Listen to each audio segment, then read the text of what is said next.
The Book of Heaven. Volume 15. I prayed and united myself to God's most holy will despite some doubts in my mind about what my sweet Jesus was telling me about his will. Illuminating my mind, he said to me, "My daughter, my will is the seed, the way, and the end of all virtue. Without the seed of my will, one cannot even speak of virtue. It's like the tree. It begins with its seed, which contains the entire tree in power. From this seed is initiated its roots. As these sink into the ground, its branches grow until they form a magnificent crown. Who will make his glory? By producing a lot of fruit, the tree brings profit and glory to the one who sowed it. To grow, it needs time, and some trees take centuries to bear fruit. The more valuable the tree, the more time it takes. So it is with the tree of my will. Since it is the most precious, the noblest, the most divine, the highest, it requires more time to grow and bear fruit. The tree of the Church, on the other hand, drew its seed from the tree of my will, without which there would be no holiness. Then the tree of the Church saw its branches grow, which still remain connected to the tree of my will. Now the Church must gather the fruits, in order to enjoy and be nourished. These fruits will be my glory and my crown. Why, then, are you astonished that, instead of revealing the fruits of my will at the beginning, I chose to do it through you after so many centuries? Since the tree of my will had not yet grown, how could it have borne fruit? It's all like that. A king is not crowned unless he already has a kingdom, an army, ministers, and a palace. Only then is it crowned. If we wanted to crown him without him having a kingdom and an army, he would pass for a king of comedy. My will must be the crown of everything and the fulfillment of my glory in creatures. When all will be realized according to my desire in the tree of creation, not only will I make him bear fruit, but I will feed him and I will allow it to reach an unsurpassable height. Only by my will, one can say, all is finished. That is why I desire so much that they be known. The immense fruits and blessings attached to my will, as well as the great good that the soul receives by living in her. If these truths are not known, how can they be desired and fed? If I did not reveal what it means to live in my will and its merits, the work of my creation would be incomplete and could not know his glorious coronation.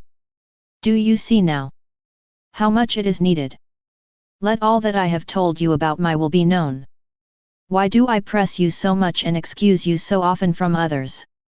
Do you also understand why, in the case of other people, I revealed only after their death the graces they had received, while for you I do it while you are still alive? It is so that all that I have told you about my will may be known. What is not known cannot be valued or loved. Knowledge about my will act as fertilizer for a tree, allowing the fruits to ripen. My happiness will follow and yours. I meditated on the passion of my sweet Jesus and began to feel his pains as he felt them. Looking at me, he said to me, "My daughter, I have suffered all the sorrows of my passion in my will." As I felt them, several paths opened up in my will in order to reach each creature. If I had not suffered in my will, which envelopes everything, my sufferings would not have joined you and would not have joined any other creature. They would have remained exclusively in my humanity. As I have assumed my sufferings in my will, several paths have opened up to the creatures and many paths have also opened up to allow creatures from all over history to come to me and to be united to my sufferings. As the lashes rained down on me, my will caused every creature to strike me in such a way that it was not only the creatures present who whipped me, but also those of all times which, by their personal offenses, participated in these barbaric lashes. The same thing happened to all my other sufferings. My will brought all creatures to me. None were absent. Oh! My sufferings were much more painful and great than those that were only visible. As for you, if you want to reach your compassion, your reparation, and your own little sufferings to mine, not only to accompany me, but to open the same paths as mine and to bring everything into my will. Then all generations will receive the effects. Not only did my sufferings reach all creatures, but also my words, because they were spoken in my will. For example, when Pilate asked me if I was king, I replied, "My kingdom is not of this world. If he were of this world, legions of angels would come to my defense." Seeing me so pitiful, humiliated and despised, Pilate was struck with astonishment and asked me for more details, saying, "So, are you king?" I replied firmly to him and to his fellow men, "I am king. I came into this world to teach the truth. It is not, nor the higher authority, nor the kingdoms, nor the right to order, which allow a man to govern, which ennoble it and elevate it above others. These things are just slavery and misery. They make man a slave to vile passions, lead him to commit unjust actions that degrade him and arouse the hatred of his subordinates. Wealth is slavery and power is a sword that wounds or kills a large number. The real power is virtue, renunciation of everything, forget about oneself, submission to others. He unites everything and everyone in love. My kingdom will have no end and yours is coming to an end. I have arranged for these words, spoken in my will. Join the ears of all those in positions of authority, so that they may know the great danger in which they find themselves. They were a warning to those who aspire to honor and power. I write out of obedience. I offer everything to my sweet Jesus in union with the sacrifice of his own obedience, in order to obtain the grace and strength to do as he wills. O my Jesus! Lend me your holy hand. Give me the light of your intelligence and write with me. I was thinking of the great miracle of the Immaculate Conception of my Heavenly Queen and Mother. And, in me, I heard, "My daughter." The Immaculate Conception of my beloved Mother was so miraculous and wonderful that heaven and earth were astonished and celebrated. The three divine persons competed with each other. The Father emitted an immense sea of power. I, the Son, an immense sea of wisdom and the Holy Spirit an immense sea of eternal love. These seas merged to form one.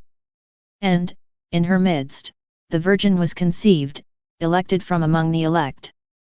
The Divinity watched over the substance of this conception. This sea was not only the center of life of this unique and wonderful creature, but she surrounded him to protect it from anything that could have tarnished it, as well as to give it in an ever-renewed way beauty, graces, power, wisdom, love, privileges, etc. His little person was conceived in the middle of this sea and developed under the influence of divine waves. As soon as this noble and exceptional creature was conceived, she wanted to offer to God his kisses, his mutual love, his kisses and the charm that came from his candid smiles.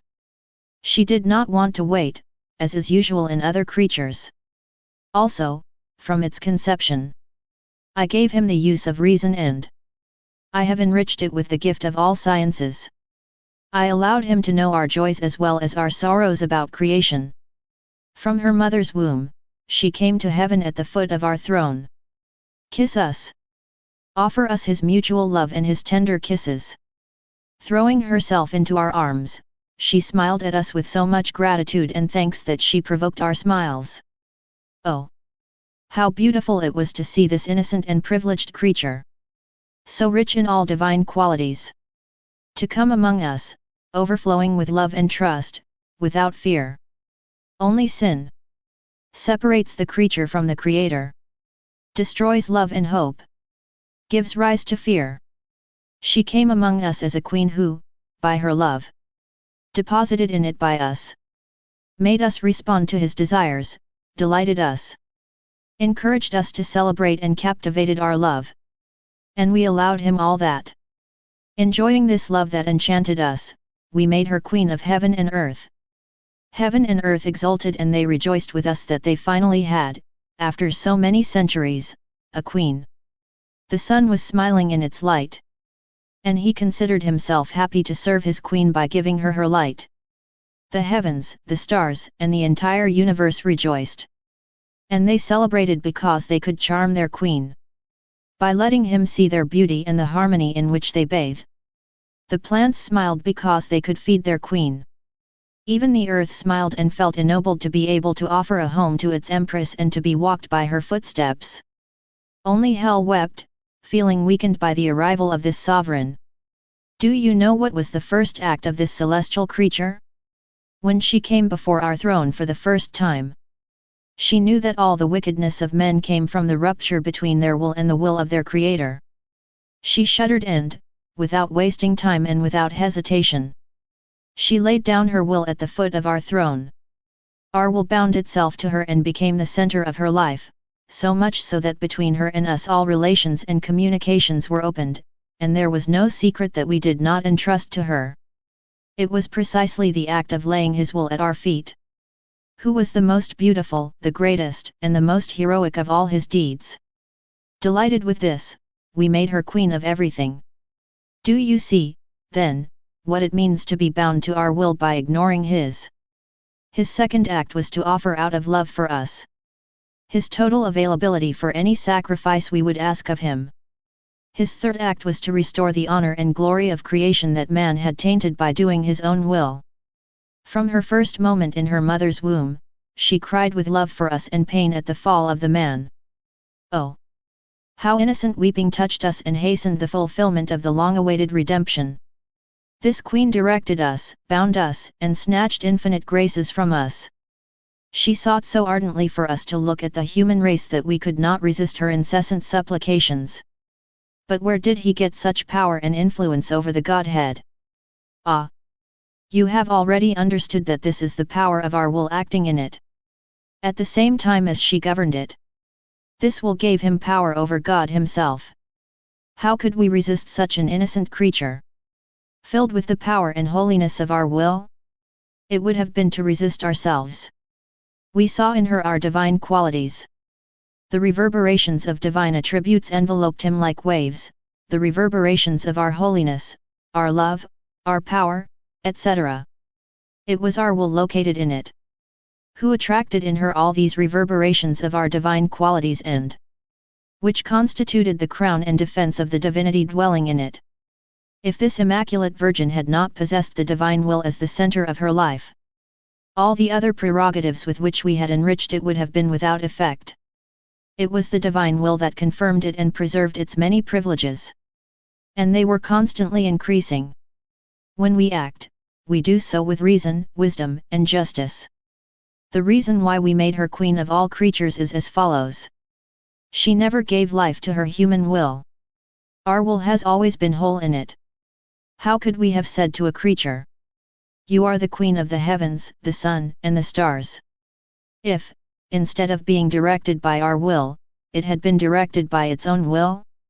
All created things would then have evaded his authority.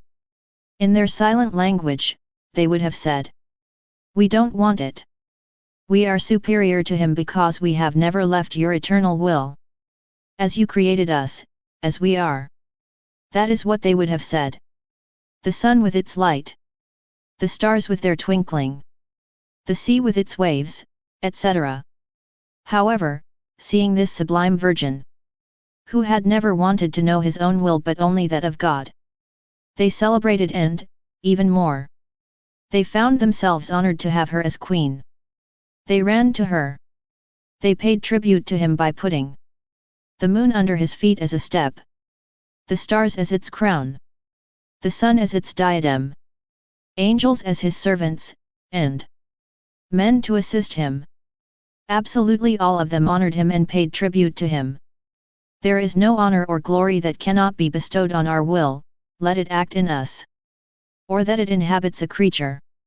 Do you know what was the first action of this noble queen when she came out of her mother's womb, and opened his eyes to the light of this low world? When he was born, the angels sang lullabies to him. She was delighted. Her beautiful soul left her little body and, accompanied by an angelic host, she circulated in heaven and on earth gathering all love that God had poured out on creation. She came to the foot of our throne and offered us this love. Then she gave her first thank you on behalf of all. Oh! How pleased we were to hear this thank you from this child queen! And we have filled her with all the graces and all the benefits, exceeding those of all other creatures together. Then, throwing herself into our arms, she rejoiced with us. And, swimming in a sea of bliss, she acquired a new beauty, a new light and a new love. Again, she interceded for the human race, praying with tears that the eternal Word will come down to save his brothers. While she was doing this, our will informed him that the Word would descend to earth. Then she immediately left our rejoicing. To do what? To realize our will. What a powerful magnet was our will! Living on earth in this newborn queen, the earth no longer seemed foreign to us as before. And we no longer wanted to punish her by giving free rein to our justice. The power of our will in this innocent little baby held the arm of our righteousness. She smiled at us from the earth and turned the punishment into sweet thanks and smiles. Unable to resist enchantment, the eternal Word preceded his intervention. O wonder of the divine will, to you everything is due, for you everything is fulfilled. There is no greater wonder. May our will dwell in a creature. I was thinking about the act by which the eternal Word descended from heaven and was conceived into the womb of the Immaculate Queen. From within, my sweet Jesus stretched out an arm, kissed my neck, and said to me, "My beloved daughter, the conception of my Heavenly Mother was extraordinary. Since it was conceived in the sea from the three divine persons, I was conceived not in this sea, but in the great sea that dwells in us, in our divinity, and which descended into the womb of this Heavenly Mother. Though it is right to say that the Word was conceived, the Heavenly Father and the Holy Spirit remain inseparable from me. Although I was the agent in this conception, the three divine persons were simultaneously the designers. Imagine two mirrors arranged in front of each other and reflecting an object placed in between. Then three objects appear.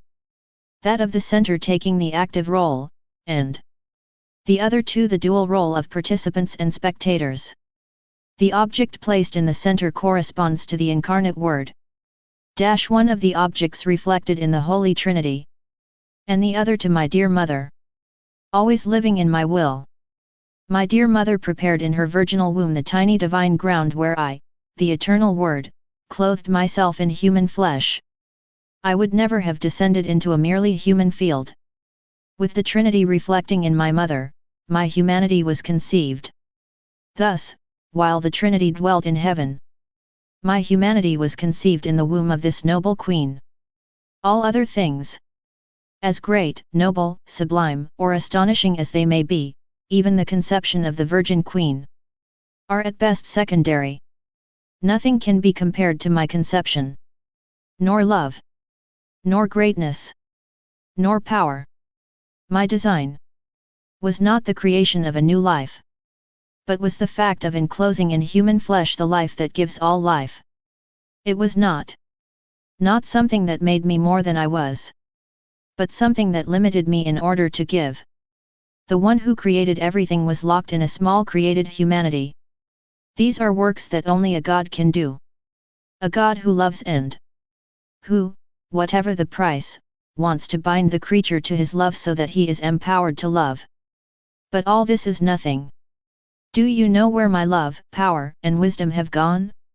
As soon as the divine power had formed my humanity, about the size of a hazelnut, although with all its members completely formed, and that the Word took possession of this humanity, then the immensity of my will, containing all creatures past, present and future, conceived the lives of all these creatures. As my own life progressed, those lives grew in me. Even though I seemed to be alone, through the microscope of my will, the lives of all creatures could be perceived in me. It was like water observed in two ways. To the naked eye, it seems crystal clear, but seen from a microscope, it is teeming with microbes. This was my conception. Then the Ferris wheel of eternity fell into ecstasy at the sight. Immeasurable excesses of my love and of all these wonders. The vastness of the universe was shaken. Seeing the one who gives all life shut himself up, limit himself and make himself small. To accomplish what? To make all created life appear. I was out of my body and very disturbed by the absence of my adorable Jesus. In fact, I felt tortured. My poor heart was struggling between life and death. Whatever it seemed to me that I was going to die, a hidden force strengthened me to allow me to continue my bitter agony. Oh, to be without Jesus, what a pitiful and cruel situation! Death itself is nothing in comparison. While death leads us to eternal life, Jesus' deprivation makes life itself flee. However, all this was nothing. My poor soul, desiring that I live. Let my body hope to find life at least externally. Instead, I found myself in boundless immensity. In this abyss, I looked in all directions, saying to myself, "Who knows, maybe I'll be able to see him, at least from a distance, and throw myself into his arms." But everything was useless. I was afraid of falling into the abyss. Without Jesus, where would I end up? What would happen to me? I was shaking, screaming, crying, but no one had mercy on me. I wanted to return to my body, but an unknown force prevented me from doing so. It was a horrible state because, outside of my body, my soul normally throws itself towards its God as towards its center. Faster than a stone, which, released from a great height, falls in the direction of the center of the earth. It is in the nature of a stone, not to remain suspended in the air, but to seek the earth as a support and place of rest. Likewise, it is in the nature of the soul, when it has left its body, to launch itself towards the center from which it came out. This situation caused me fear and heartbreak, which I could describe as suffering directly from hell. Poor souls who are without God, how do they do it? What suffering is for them the loss of God? Ah! My Jesus, do not allow anyone to lose you. After a while in this horrible state, I returned to my body. Joining me, my sweet Jesus placed his arms around my neck and let me see that he was holding a very small baby girl. The baby seemed to be on the verge of death. Jesus blew a little on him and then held him against his heart. The poor child returned to his agony, but he did not die or return to him. Jesus was very attentive, supervising him, helping him, supporting him. The smallest movement of the dying child did not escape him. All the sufferings of this poor little one broke my heart. Looking at me, Jesus said to me, "My daughter, this little baby is your soul. Do you see how I love you? With what concern do I look out for you? I keep you alive with the breath of my will. My will makes you small, makes you die and brings you back to life. But, do not be afraid, I will never abandon you. My arms will always press you on my chest." I prayed and surrendered myself totally to the most holy will of God.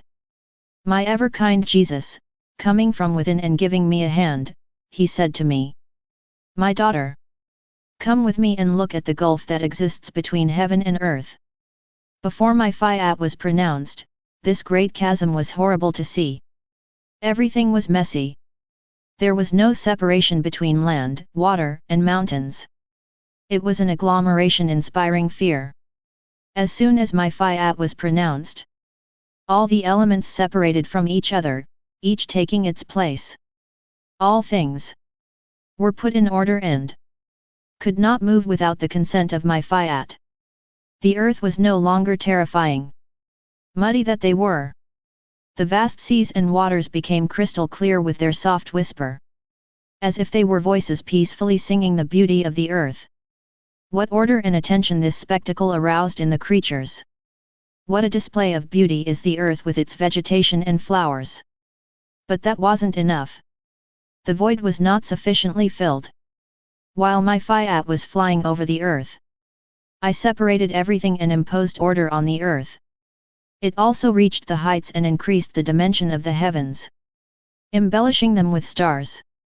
To fill the dark void, I created the sun that illuminated the earth, chasing away darkness and revealing the beauty of creation. What was the cause of so many benefits? My omnipotent Fiat.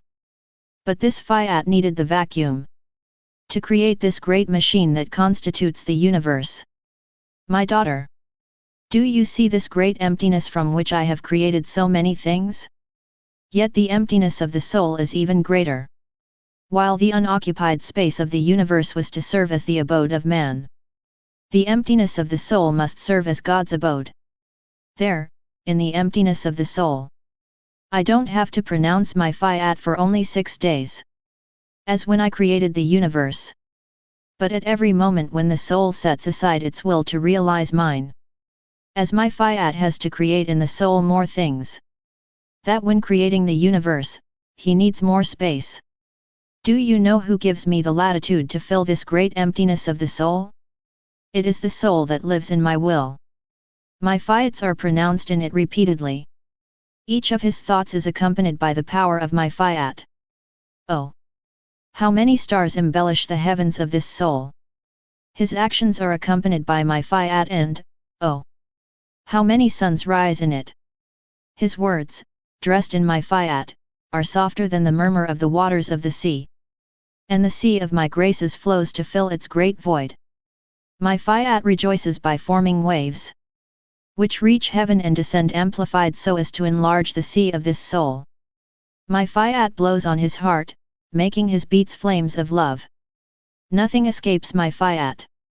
He dresses all his desires, affections, and inclinations, allowing them to bloom wonderfully. How many things does my Fiat implement in the great emptiness of the soul that lives in my will? Oh! How far behind the great machine of the universe lies! The heavens are amazed and, trembling. Look at the omnipotent Fiat at work in the will of this creature. They feel doubly happy. Every time this Fiat acts and renews its creative power, they are attentive to see when I will pronounce my Fiat, in order to receive greater glory and more happiness. Oh! If everyone knew the power of my Fiat and all the benefits it contains, they would all surrender to my omnipotent will. Isn't that enough to make you cry? How many souls, with this great emptiness in them, are worse than the emptiness of the universe before my Fiat was pronounced? Without the rudder of my Fiat in them, everything is messy. The darkness is so thick that it arouses horror and fear. We see an agglomeration of things, but nothing is in its place. In them, the work of creation is upside down. Because only my Fiat is order. The human will is disorder. Thus, daughter of my will, if you want order within you, let my Fiat be in you the life of everything. You will give me the great satisfaction of seeing my Fiat deploy, revealing the wonders and blessings that he entails. Being in my usual state, I heard my adorable Jesus praying in me and saying, "My Father, I beg you, so that our will may be one with the will of this little girl of our will. May his will be the birthplace of our will in creatures. Oh! For the honor of our eternal will, let nothing come out of it that does not come from our will. To get this, I offer you all the acts of my humanity, all accomplished in our adorable will." Then there was a deep silence. I don't know how, I felt that I was inside the acts performed by Jesus and that I circulated through them one after the other, performing my own acts in union with his own. This infused a great light into me, so that Jesus and I were immersed in a sea of light. Coming out of my interior, he stood up, the solace of his feet on my heart, sending the hand, from which emanated more light than from the sun. He shouted loudly, "Come all, angels, saints, travelers, generations, come and see the greatest miracle ever seen. My will at work in a creature." To the melodious and vibrant voice of Jesus that filled heaven and earth, the heavens opened and all rushed and looked into me, to see how the divine will was at work. All were delighted and thanked Jesus for such an excess of goodness. I was confused and humiliated and told him, "My love, what are you doing? It seems that you want to show me all, that I am a focal point. How repugnance I feel." Then Jesus said to me, Ah! My daughter, it is my will that I want to make known to all and present as the new heavens and the way to a new generation. You will be as if buried in my will. It must be like the air we breathe, even if we do not see it, we feel it. It penetrates everywhere, even the most opaque fabrics. It brings every heartbeat to life. Wherever she enters, whether it's in the dark, in the great depths or in the most secret places, she supports the life of everything. My will be in you more than air. From you, she will make the life of everything. So be very attentive and follow the will of your Jesus. By your vigilance, you will know where you are and what you are doing. Your vigilance will make you appreciate and value more the divine palace of my will. Supposes that a person is in the king's palace, without knowing that the building belongs to the king. She will be distracted and walk around talking and laughing. She will not be willing to receive gifts from the king. However, if she knows that it is the king's palace, she will carefully examine everything in it and appreciate everything. She will walk on the soles of her feet, speak low and watch carefully, to see from which room the king will emerge. She will be filled with the hope of receiving beautiful gifts from the king. You see, vigilance is the way of knowledge. Knowledge changes the person as well as his perception of things, preparing him to receive important gifts. Since you are in the palace of my will, you will receive much so that you can give to all your brothers. I felt tormented by Jesus' absence and thought about myself. Why doesn't he come? Who knows what offense I could have done to him so that he hid for me? I was thinking of many other things like this that would be unnecessary to mention here. My adorable Jesus moved in me, holding me firmly against his heart. He said to me in a tender and compassionate voice, "My daughter, after such a long delay that I have taken to come to you, you should be able to understand why I am hiding from you. I'm hiding inside of you, not outside." Then, sighing, he added, "Alas, the nations are preparing for the second general tribulation. I will remain hidden in you in order to watch what they do. I did everything to dissuade them, I gave them light and graces. Over the past few months, I have made you suffer more than usual.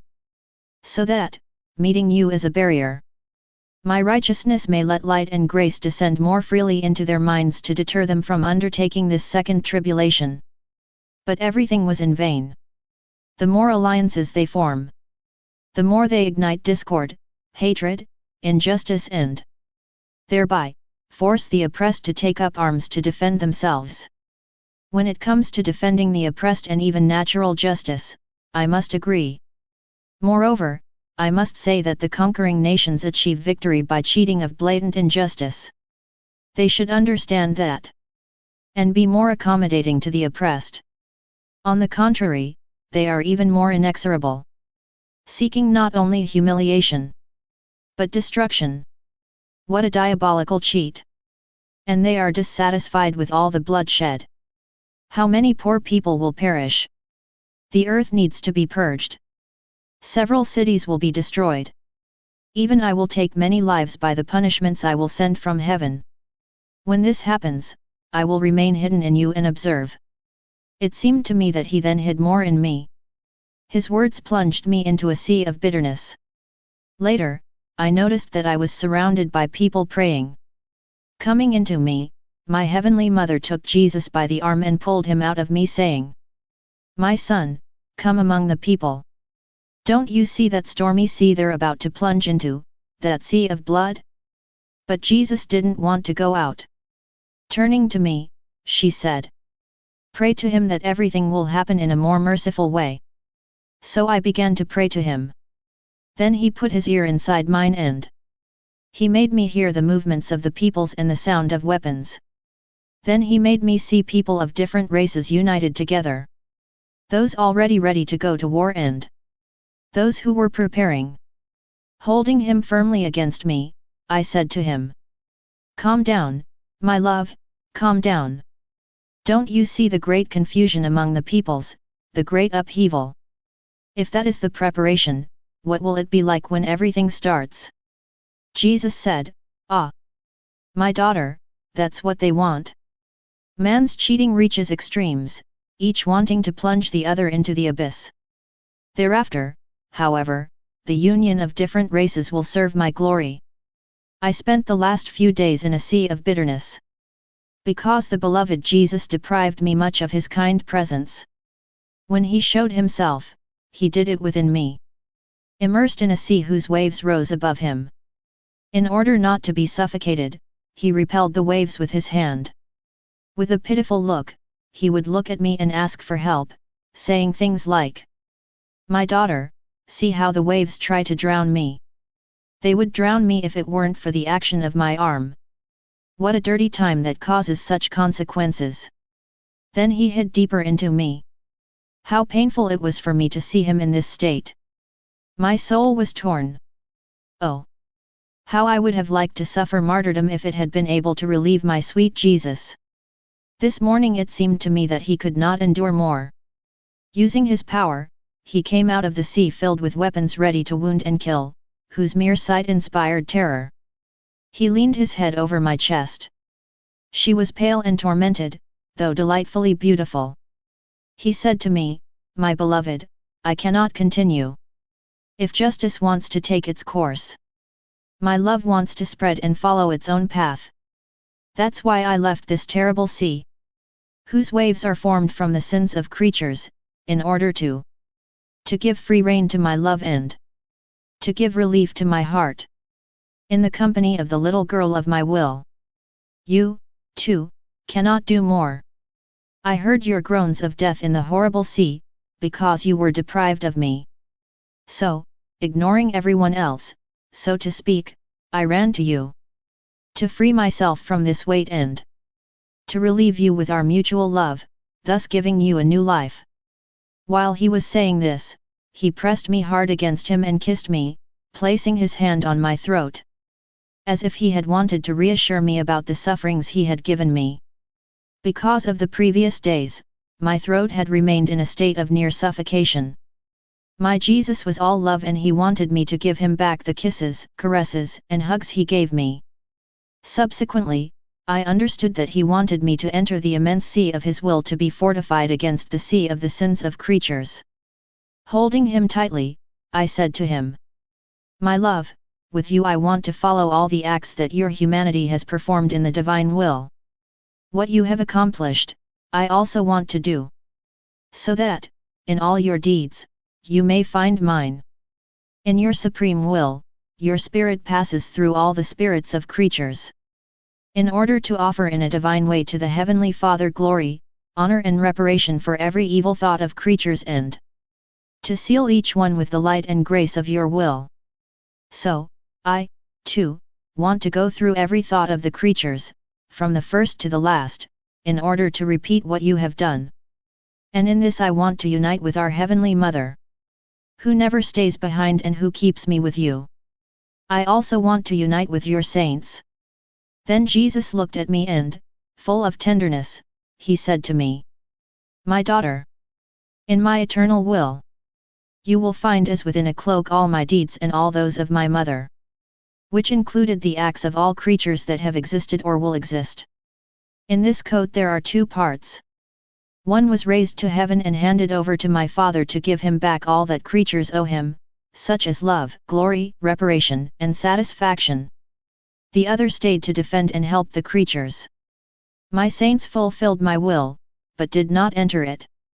To participate in all my achievements and take with them all men, from the first to the last, making them actors, spectators, and divinizers.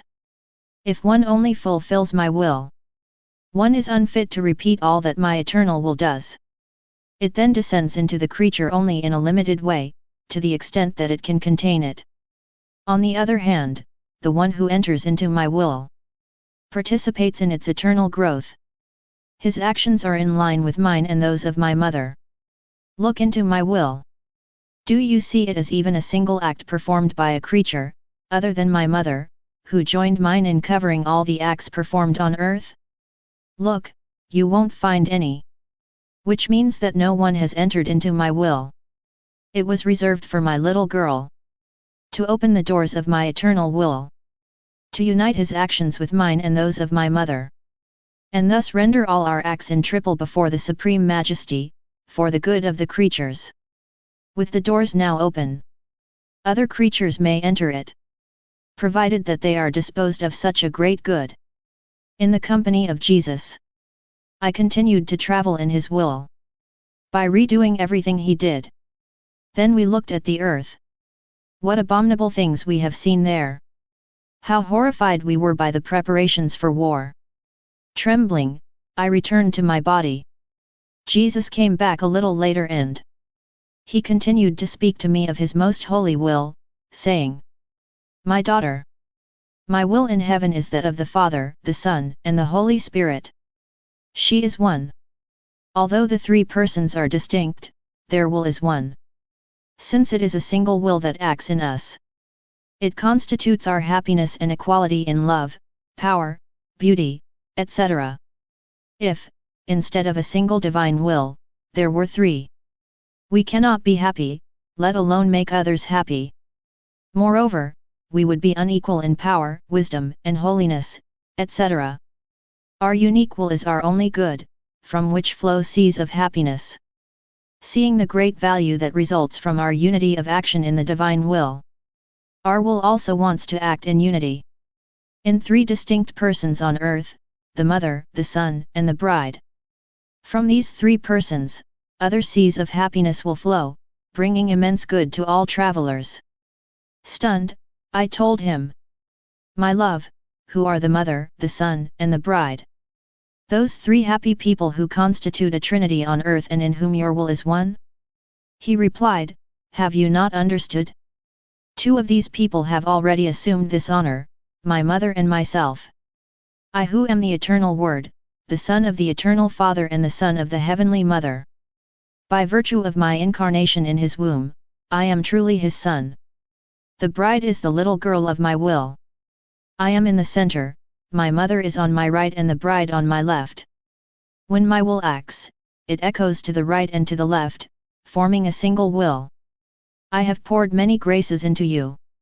I have opened the doors of my will to you, revealing to you the secrets and wonders it entails and opening many ways to you so that the echo of my will may reach you. By losing your own will, you have to live only in mine. Aren't you happy?" I replied, "Thank you, O Jesus, and allow me, I beg you, that I always follow your will." Because of the absence of my sweet Jesus, I felt like dead. If he moved inside of me, he let himself be seen in this horrible sea of sins of creatures. Unable to endure this any longer, I moaned loudly and aloud. Shaken, Jesus came out of this sea and, holding me tightly, said to me, "My daughter, what's wrong? I heard your moans. I left everything aside to come to your aid. Be patient. You and I die for the good of humanity that drowns in the sea of sins, though love sustains us and prevents us from dying." As he said this, it seemed that the waves of this sea overwhelmed both of us. How to describe this suffering? As in these waves I could see preparations for war, I said to Jesus, "My love, who knows how long this second war will last? If the first one lasted so long, what about the second one, which seems likely to be even more devastating?" Anxious, Jesus said to me, "It will certainly be more destructive, but it will not be as long because I will send chastisements from heaven that will shorten those from earth. Therefore, let us pray.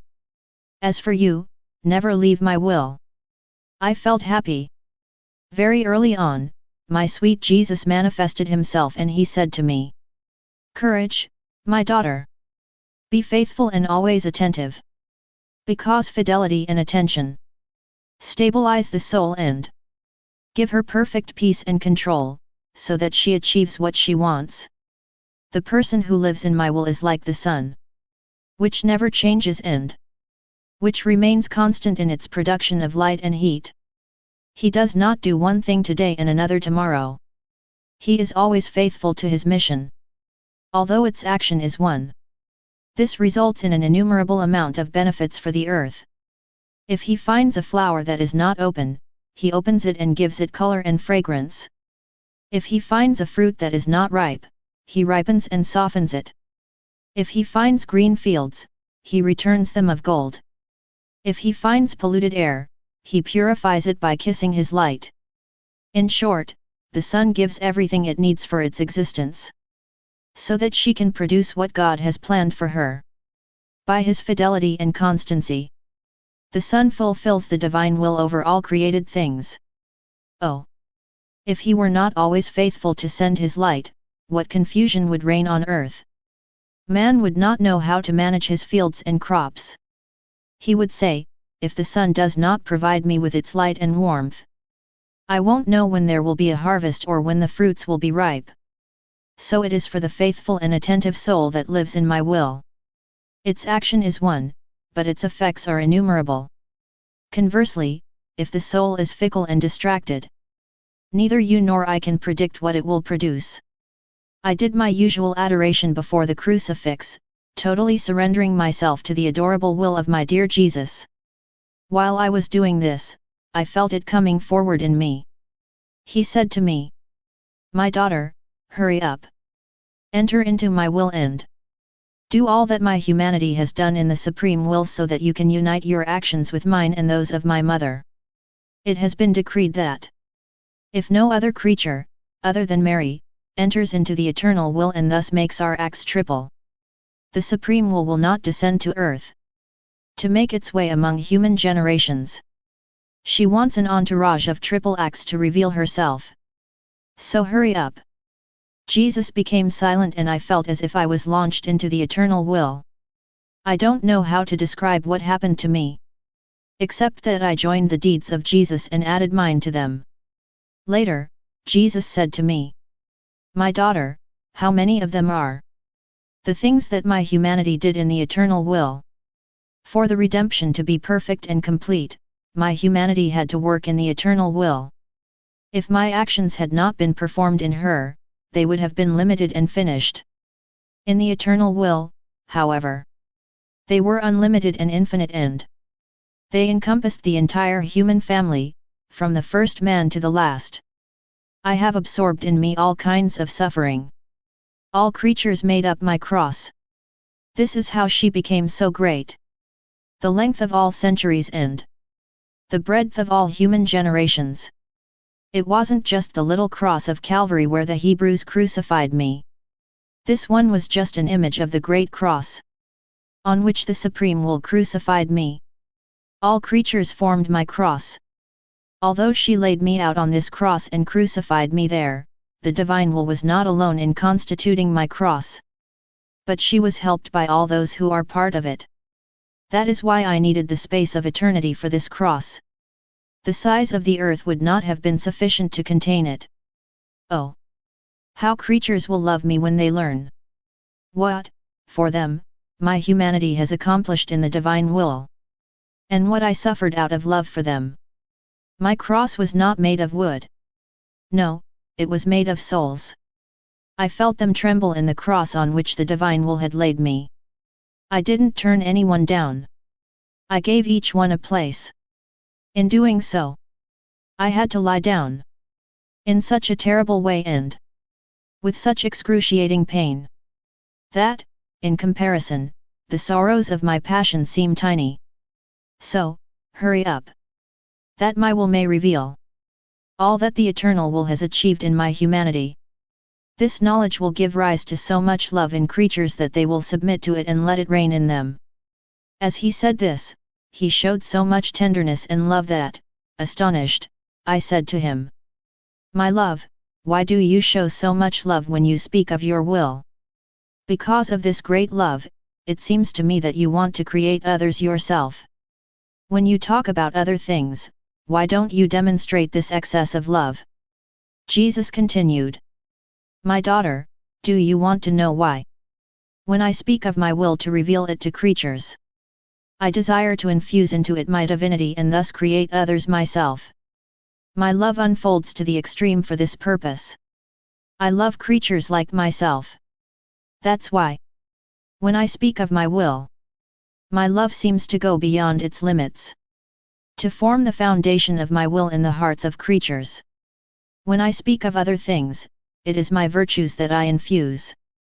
I then love the creature as his creator, his father, his redeemer, his master, his doctor, etc. It is not the same exuberance of love as when I want to create others myself. I was very troubled that my condition could be a great illusion. This thought deeply bothered me and made me feel worse than the most evil people and even the damned. A soul more perverse than mine had ever existed. What pained me the most was that I was unable to get out of this chimerical situation, even though I confessed my sin and would have given my life for it. I ardently invoked the infinite goodness and mercy of Jesus for this purpose, I being the worst soul of all. After the storm subsided, my dear Jesus appeared to me and I said to him, "My beloved Jesus, what bad thoughts these are! Oh! Don't allow me to be so perverse. Let me die instead. Then to allow me to offend you with the most ugly of vices, deception. It terrorizes me, crushes me, annihilates me.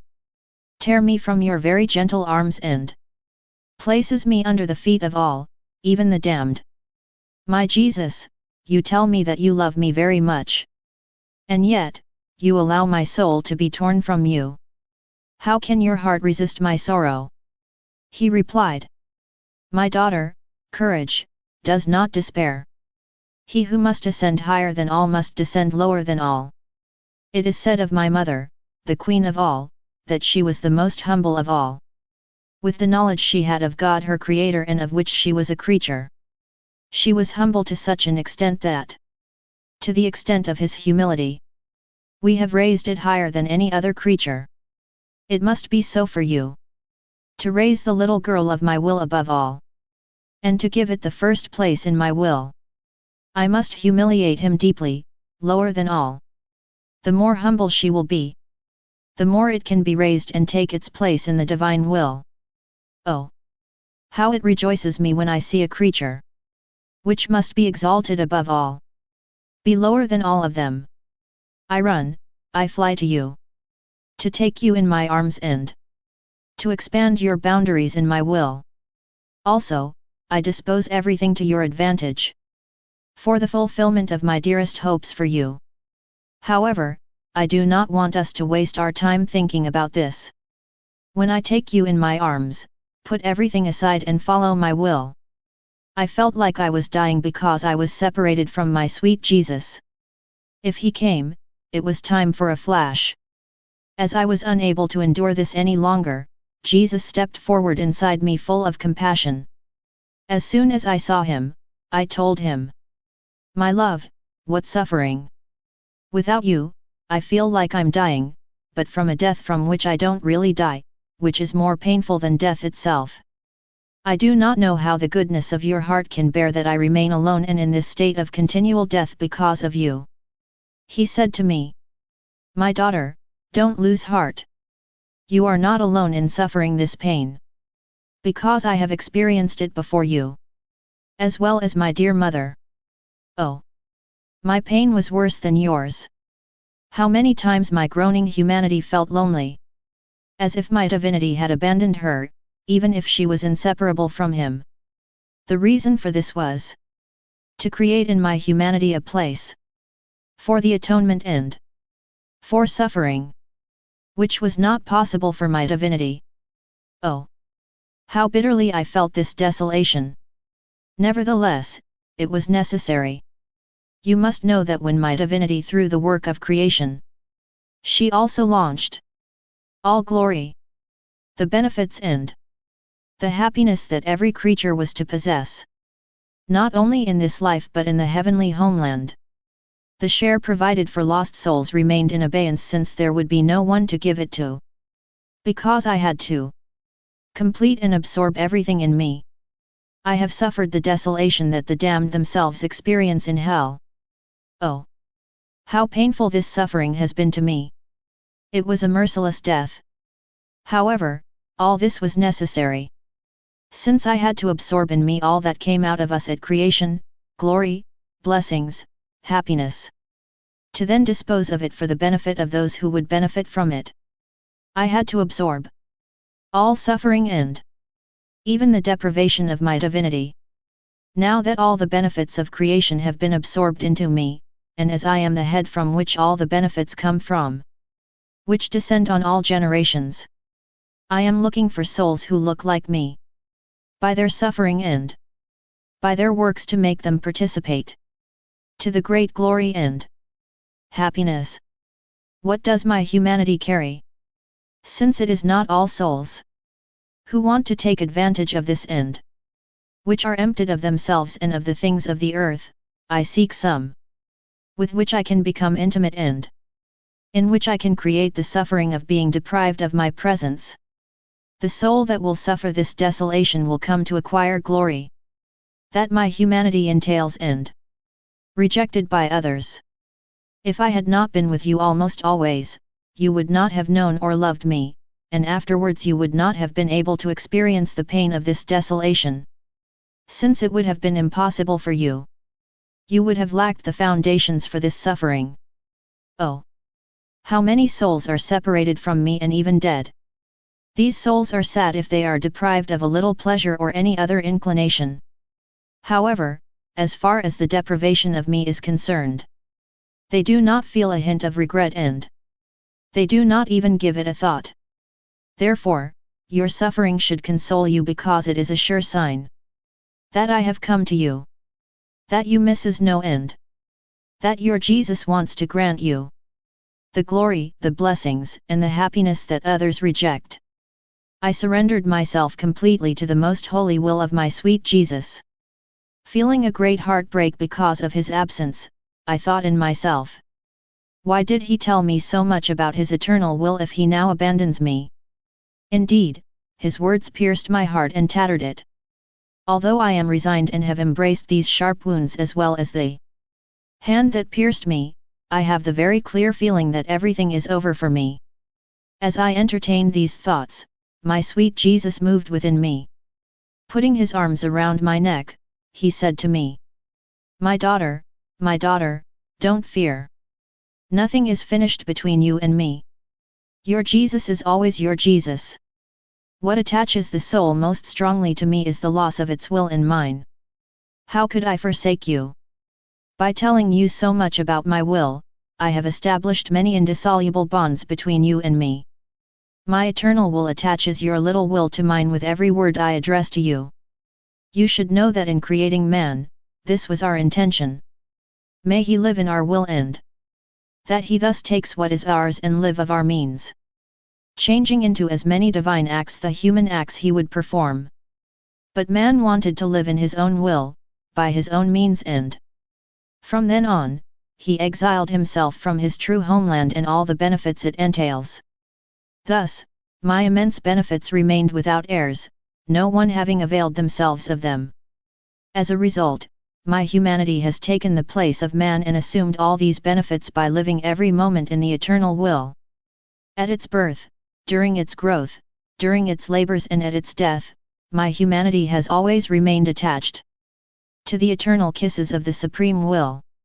Thus, he took possession of all the benefits that the ungrateful man had denied.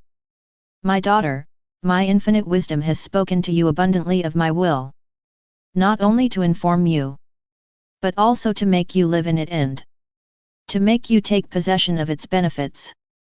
My humanity has accomplished everything and taken possession of everything, not only for her but also for all her brothers. I have waited many centuries, many generations have passed, and I will still wait, but man must return to me on the wings of my will from which it comes. Be the first arrival. My words prompt you to take possession of these things and to form chains that bind you indissolubly to my will. I was thinking of the sufferings of my Heavenly Mother. Moving within me, my sweet Jesus said to me, my daughter, I am the King of sorrows. Being both man and God, I had to center everything within me in order to have primacy over everything, even suffering. My mother's sufferings were the reverberations of mine. And so, she participated in all my suffering. Her sufferings were such that she felt herself dying with each reverberation, but love supported her and kept her alive. This is how she is the Queen of Sorrows.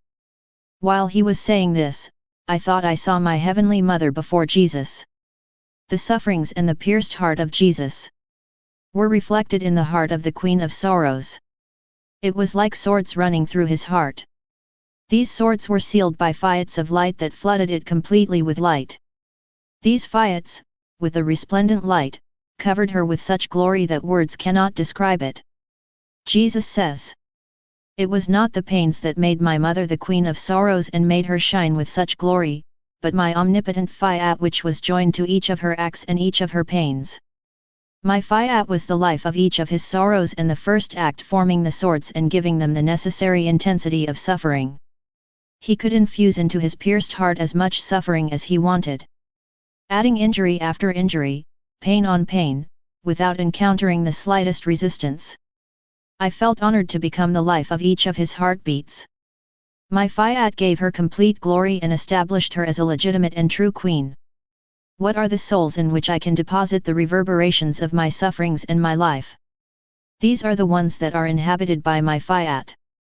They absorb in them my reverberations and I am generous in making them participate in all that my will achieves in me.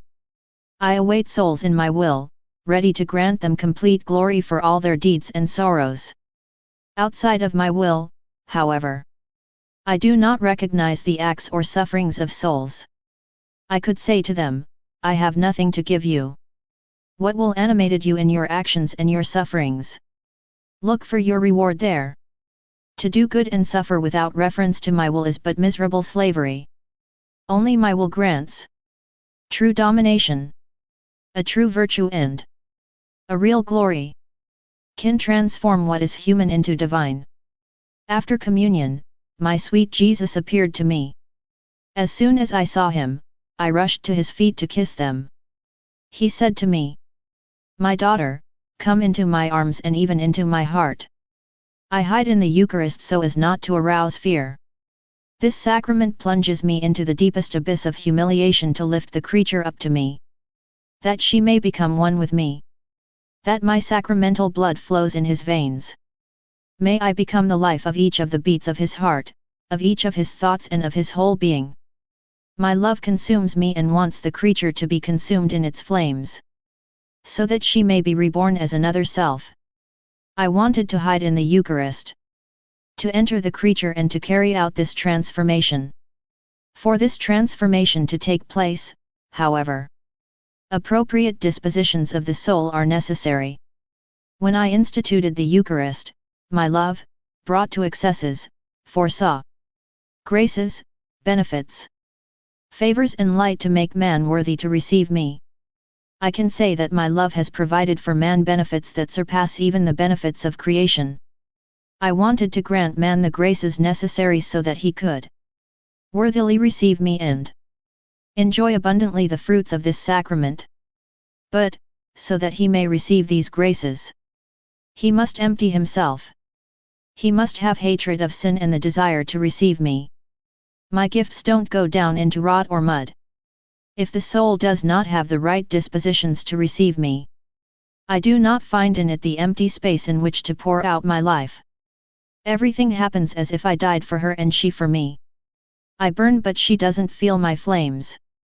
I am light but she remains blind. Alas, how much pain I find in my sacramental life. A large number of souls, lacking the required dispositions, do not benefit from this sacrament and end up making me nauseous. If they persist in receiving me in this way, it results in, for me, a continuation of Calvary and, for them, eternal damnation. If it is not love that encourages them to receive me, it is one more insult that assails me and one more sin on their conscience. Pray and make reparation for the many abuses and sacrileges committed in this sacrament. I was in my usual state when my dear Jesus manifested himself in a particularly kind and majestic aspect. He was all imbued with light which, in particular, shone in his eyes and radiated from his mouth. With each of his movements, his words, his heartbeat, and his steps, his humanity was flooded with light. As I was captivated by what I saw, he looked at me and said, "My daughter, at my resurrection, my humanity was invested with great light and glory. Because, during my life on this earth, all my actions, my breaths, my looks, and my words were imbued with the supreme will.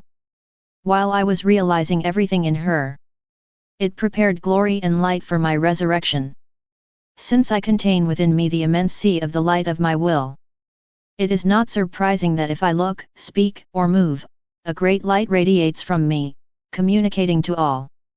I want to follow you with this light, to overcome yourself and to sow in you as many seeds of resurrection as of acts that you perform in my will. It is only my will that elevates body and soul to glory. She sows there grace, the highest holiness, resurrection, and glory. To the extent that the soul performs its deeds in my will, it acquires divine light.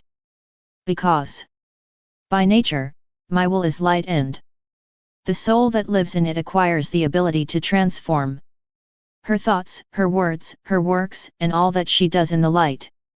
Then I say to my sweet Jesus, let me pray in your will that, being multiplied in her, my words may infuse into all the words of creatures accents of prayer, praise, blessing, love, and reparation. I desire that, as I am raised between heaven and earth, my voice will absorb all human voices, in order to present them to you in tribute and for your glory in the form you desire for each of the words of your creatures. While I was saying this, my dear Jesus put his mouth near mine. Through his breath, absorbed my breath and my voice in his. Putting them in his will, he took hold of every word and every human voice, transforming them in the way I said. Then he recited the office before God on behalf of all with all human voices. I was very surprised, remembering that Jesus no longer spoke to me so often about his will. I said to him, tell me, my love, why don't you talk to me so often about your will? Maybe I wasn't attentive enough to your lessons or faithful enough to put them into practice. He replied, my daughter, in my will, it lacks divinely accomplished human actions. This free space must be filled by those who live in my will. The more you apply yourself to live in my will and make it known to others, the sooner this void will be filled. Then, seeing the human will move in it as if it were returning to its source, my will be satisfied and its ardent desires fulfilled. There may be few of these human wills, but even if I found only one, my will, with its power, would be able to recover everything. It takes a human will entering into my will and accomplishing everything that others neglect. It will be so acceptable to me that the heavens will tear apart. To let my will descend to the earth, to reveal its benefits and wonders. Every new act you do in my will stimulates me to give you additional knowledge and to tell you about other wonders.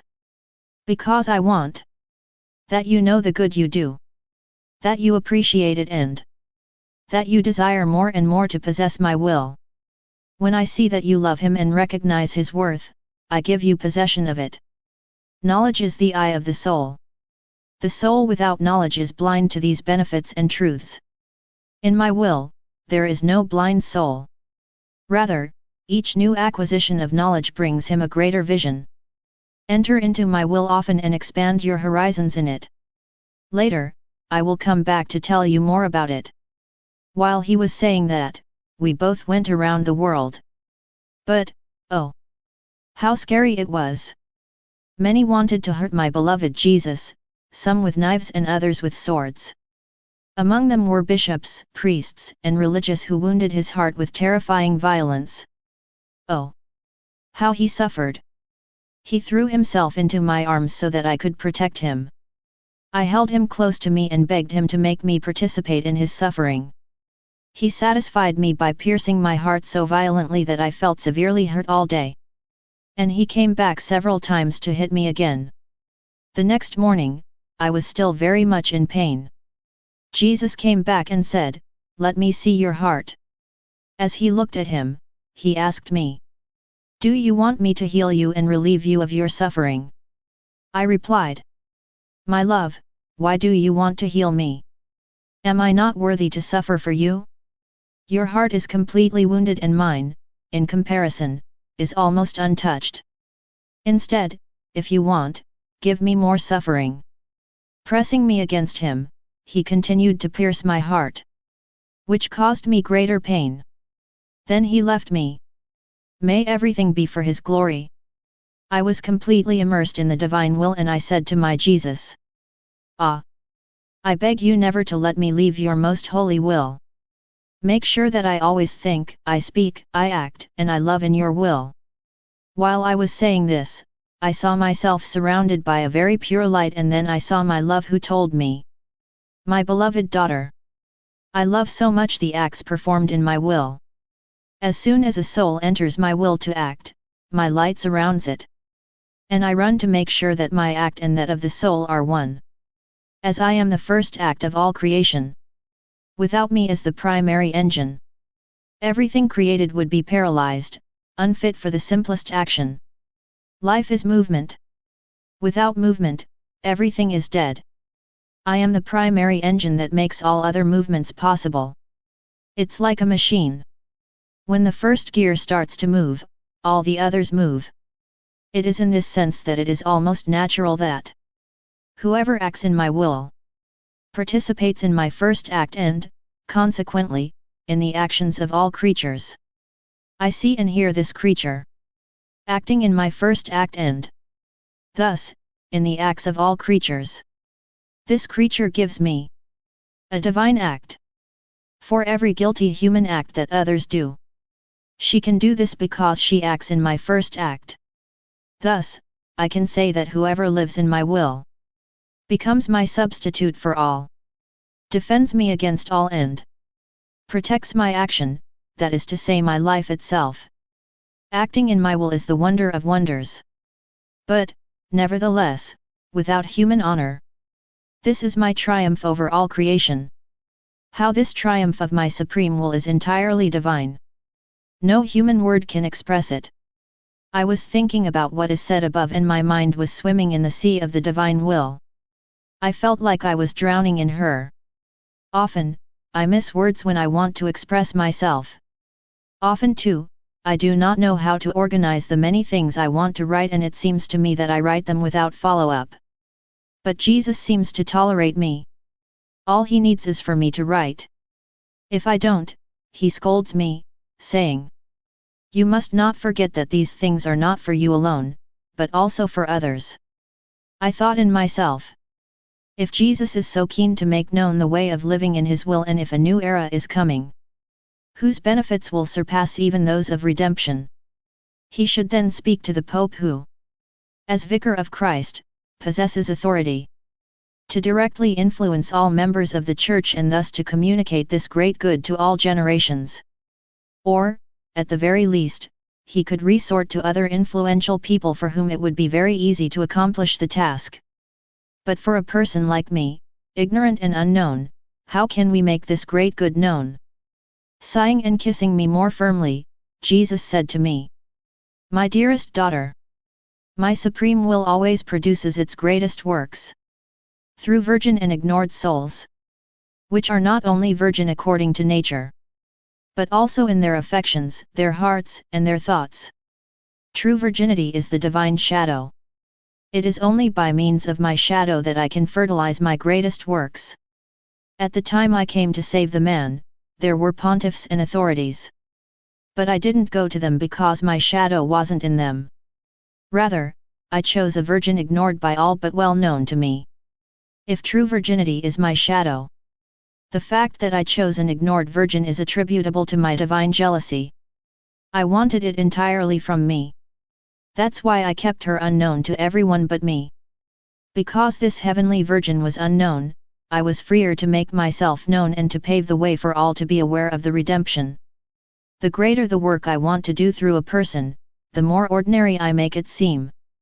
As the people you are talking about are very well known, divine jealousy would be unable to put forward his proclamations. Oh! How difficult it is to find the divine shadow in such people. In addition, I choose who I want. It was decreed that 2 virgins were to come to the aid of humanity. One to help save man. The other to help in the coming of my kingdom on earth in order to give man happiness on earth. To unite the human will with the divine will and to ensure that the purpose for which man was created attains its full fulfillment. Let me choose how I reveal the things I want to make known. What is important to me is to have a first creature in which I can focus my will and in which it takes life on earth as in heaven. Everything else will follow. So, I repeat to you, continue your journey in my will. Because the human will has weaknesses, passions, and miseries. These are obstacles that prevent the eternal will from acting. Mortal sins are like barricades erected between the human will and the divine will. It is your duty to remove obstacles, to tear down barricades, and to unite all human acts into one in my will, placing them at the feet of my Heavenly Father, that they may be approved and sealed by His own will. Seeing that a creature has clothed the entire human family with the divine will, attracted and enchanted by this, He will bring down His will to earth so that it may reign on earth as in heaven. This morning, my ever-loving Jesus brought me outside of myself, to a place where one could see waving flags and parades in which all classes of people, including priests, participated. Jesus seemed offended by this, and He wanted to take the creatures in His hand to crush them. I took His hand in mine and pulled him against me. I said to Him, "My Jesus, what are you doing?" Overall, they don't seem to be doing bad things, but rather good ones. It seems that the Church is uniting with your former enemies, and they no longer show this reluctance to deal with the people of the Church. On the contrary, they ask them to bless their flags. Isn't that a good sign? And, instead of being happy with it, you seem to be offended. On the contrary, some of them celebrate the divine sacrifice without believing in my existence. For others, if they already believe, it is a faith without works. And their lives are a succession of enormous desecrations. What good can they do if they do not have it in themselves? How can they call others to the behavior of a true Christian? By making known what great evil sin is, if the life of grace is lacking in them? With all the pacts they make, it is no longer men who apply the prescriptions. That is why it is not the association of the triumph of religion. This is the triumph of their party. And while they hide themselves behind it, they try to cover up the evil they are plotting. Under these masks hides a real revolution. And I always remain the insulted God, so much by evil, which a glimmer of piety dangles to strengthen the party and cause more serious damage, and by people of the Church who, with false piety, are no longer good at attracting people to follow me. On the contrary, they are the ones who dismiss people. Can there be a sadder time than this? Hypocrisy is the ugliest sin and hurts my heart the most. Therefore, pray and make reparation. I felt like I was immersed in the endless light of the eternal will.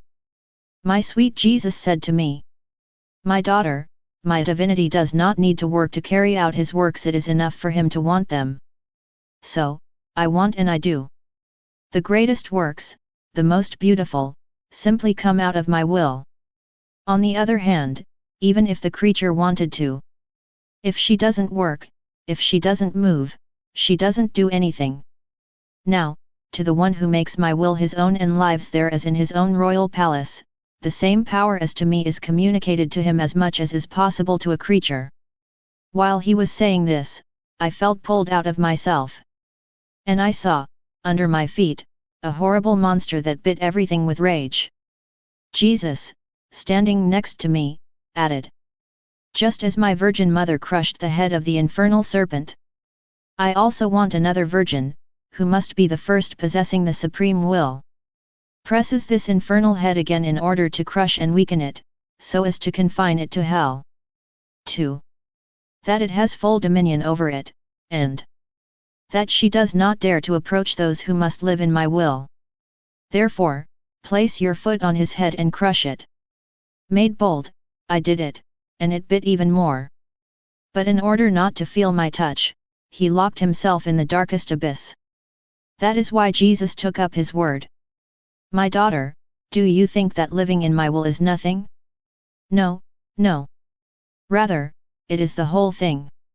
It is the fulfillment of all holiness. It is the absolute domination of oneself, of one's passions and of one's deadly sins, pride, avarice, lust. If the creature agrees to let my will live in it and never wants to know its own again, then it is the complete triumph of the Creator over the creature. I have nothing more to receive from the creature and it has nothing more to give me. All my desires are fulfilled, my drawings realized. All that remains is to congratulate oneself, only to rejoice. I felt my mind lost in the immensity of the eternal will. My sweet Jesus returned to his teaching on the most holy will of God. He said to me, "My daughter, oh, how well your deeds and my will harmonize. They harmonize with my own acts and those of my beloved mother. They disappear in them and form a single act. It is like heaven on earth and earth in heaven. The echo of one is in all three and all three is in one of the Most Holy Trinity. Oh, how sweet it is to our ears, how it delights us. So much so that our will descends from heaven to earth. When my Fiat voluntas tua, thy will be done, knows its fulfillment on earth as in heaven, then the continuation of the Lord's Prayer will be completely realized. Give us today our bread of this day. In the name of all I said, Our Father, I pray to you for 3 kinds of bread. The first is the bread of your will, which is more than ordinary bread. Because ordinary bread is needed only 2 or 3 times a day, while the bread of your will is at all times and in all circumstances. He is that embalmed air circulating divine life in the creature. Father, if you do not give this bread of your will to the creature, she will never be able to enjoy all the fruits of my sacramental life. Which is the second kind of bread I ask of you for every day. Oh, in what bad state is my sacramental life? Rather than feeding my children, the sacramental bread is corrupted by their own will. Oh, it disgusts me. Although I go to them, I cannot give them blessings and holiness, because the bread of your will is not in them. If I give them something, it is only a small portion, according to their dispositions, not all the graces that are in me. To bestow upon them all its blessings, my sacramental life patiently waits for them to feed first on the bread of your supreme will. The sacrament of the Eucharist and all the other sacraments I have given to my Church will bear all their fruits and will be brought to maturity only when your will is realized on earth as in heaven. After that, I asked for the third bread, the material bread. How could I have said restrictively, "Give us our material bread of this day," since man, who should have done our will, took for himself what is ours? The Father would not have wanted to give the bread of his will, the bread of my sacramental life and material bread, to illegitimate sons, to evil and usurping men, but only to legitimate sons, to good men clinging to the blessings of the Father. That is why I said, "Give us our bread." When they eat this blessed bread, all will smile at them. Heaven and earth will live in the harmony of their Creator. Afterward, I added, "Forgive us our offenses as we forgive those who have offended us." When your will is fulfilled on earth as in heaven, then charity will be perfect. Forgiveness will have a heroic character as when I was on the cross. This will happen when man eats the bread of your will at the same time as the bread of my humanity. Then the virtues will be lived in my will, receiving the mark of true heroism and divine character. They will be like little streams escaping from the great sea of my will. I continued with words, "And do not let us succumb to temptation. Because man is always man, endowed with free will. I never take away from him what I gave him by creating it. Fearing himself, the man must shout, 'Give us the bread of your will so that we may resist temptation and, by virtue of that same bread, deliver us from evil.'" Amen. Observe how we find here a link with the "Let us make man in our image and likeness" of Genesis, how is validated every act performed by man. How his lost privileges are restored, how he is given back the insurance that he will recover his lost earthly happiness and heavenly happiness. See also, why the "Thy will be done on earth as in heaven" is my first concern, and why I have never taught a prayer other than the Lord's Prayer. The Church, faithful executor and custodian of my teachings, has always kept this prayer on her lips in all circumstances. And all, learned and ignorant, young and old, priests and laity, kings and subjects, all ask that the divine will be made on earth as in heaven. Don't you want my will to come down to this earth? The redemption was begun by a virgin.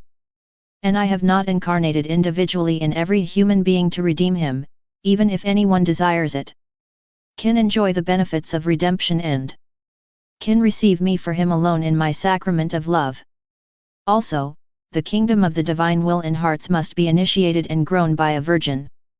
The one who is well disposed will be able to benefit from the goods that are offered to those who live in my will. If I had not been conceived in my dearest mother, the redemption would not have come true. Likewise, if I do not let a soul live in my supreme will, the thy will be done on earth as in heaven cannot be fulfilled. I was in my usual state when I felt pulled out of my body. I did not see our blue sky and our earthly sun but different skies, completely golden and dotted with stars of various colors brighter than the sun. I felt pulled towards the heights. The sky opened before me and I found myself immersed in a very pure light. I have summoned into my mind all human spirits that have existed or are to exist, from the moment Adam broke the union of his spirit with the spirit of the Creator by withdrawing from the divine will to the last man who will exist on earth. I sought to give God honor, glory, submission, etc. from all created spirits. I have done the same for the various faculties and senses of man, summoning into me those of all creatures. I have accomplished this in the kind will of my God where everything is and from which nothing escapes, even things that don't currently exist. While I was doing this, a voice from the immensity said, as often as a soul enters the divine will, to pray, work, love, or to indulge in anything else, it opens many avenues of the creature to the Creator. Seeing the creature coming to her, the Divinity also opens avenues to meet his creature. In this encounter, the creature imitates the virtues of its Creator, absorbs in her life and enters more completely into the secrets of the supreme will. Everything that the creature achieves is no longer human but divine. This gives birth to golden heavens where the Divinity comes forward and rejoices at the sight of the wonders she sees in the creature. In this way, in my will, the creature approaches my likeness, realize my designs, and meets the purpose of creation. Après, je me suis retrouvé dans monde corps. J'étais dans monde état habituel quand, soudainement, j'ai quitté monde corps. Il me semble marcher sur une très longue route où j'ai rencontré bien des personnes dont la vue était terrible à supporter. Certains avaient l'apparence de démons incarnes. Les bonnes personnes étaient rares. La route était si longue qu'elle paraissait sans fin. Fatigué, j'aurais voulu retourner dans monde corps. Mais la personne près de moi m'empêchait, me disant, lève-toi et marche. Tu dois atteindre le début et, pour y parvenir, tu dois traverser toutes les générations. You must observe them all to bring them to the Creator. Your beginning is God and you must reach that point of eternity where Jehovah created man, in order to give him glory and honor for the work of his creation and restore all the harmonies between the Creator and the creature. A superior force made me continue, and unfortunately, I was forced to see all the past, present and future evils of the earth, a horrible sight. Afterwards, I found my sweet Jesus. Tired, I hugged her and said, my love, what a long way I have had to go. I feel like it's been centuries since I saw you, you my support. Full of love, Jesus said to me, oh yes, my daughter, rest in my arms. Go back to your beginning. I was anxiously waiting for you to receive from you, in my will, all that creation owes me and to give you, in my will, all that I must grant to creation. Only my will can jealously guard and guarantee all the good things I want to give to creatures. Apart from my will, my benefits are in danger and poorly protected. In my will there is abundance. And I want to grant to a particular creature what I want to give to all. I want to concentrate all creation in you. Put yourself at the top of man's creation. It is my habit to transact on a one-to-one basis, that is, with a single person. What I give to this one person, I want to grant to everyone else. Through her, all others obtain my blessings. Ah! My daughter, I created man as a flower that must grow, become colorful and fragrant in my divinity. By withdrawing from my will, man became like a flower cut from his stem. As long as it remains on its stem, the flower is beautiful, bright in color and very fragrant. Cut off from its stem, it withers, loses its colors, becomes ugly and smells bad. Such has been the fate of man, and it is the cause of my pain. Because I wanted this flower so much to grow in my divinity that I would rejoice in it. Now, by means of my omnipotence, I want to make this cut flower grow again by transplanting it into the bosom of my divinity. But I want a soul willing to live there. This soul, consenting, will be the seed. The rest will be achieved by my will. Then I will rejoice again in creation. I will entertain myself with this mystical flower and I will find what I expected from creation. I was living in great torment, almost totally dispossessed of my sweet Jesus. His absence is a terrible martyrdom without the possibility of taking heaven by force, as is the case for the martyrs, which makes their suffering sweet. Being separated from Jesus is a heart-breaking martyrdom that opens an abyss between the soul and God. One feels dying, although death does not come. Oh! My God! What misery! While I was plunged into this abyss of suffering, I felt Jesus move within me and I said to him, "Ah! My Jesus, so you don't love me anymore." He didn't pay attention to me. He seemed tormented to me, holding in his hand a black object that he was about to throw at the creatures. Then he took my heart in his hands and squeezed it tightly, piercing it. I welcomed this suffering as a relief and as a fragrance in comparison to the suffering of being separated from him. Oh! How I feared that he would take this suffering away from me and plunge me again into the abyss of suffering of being separated from him.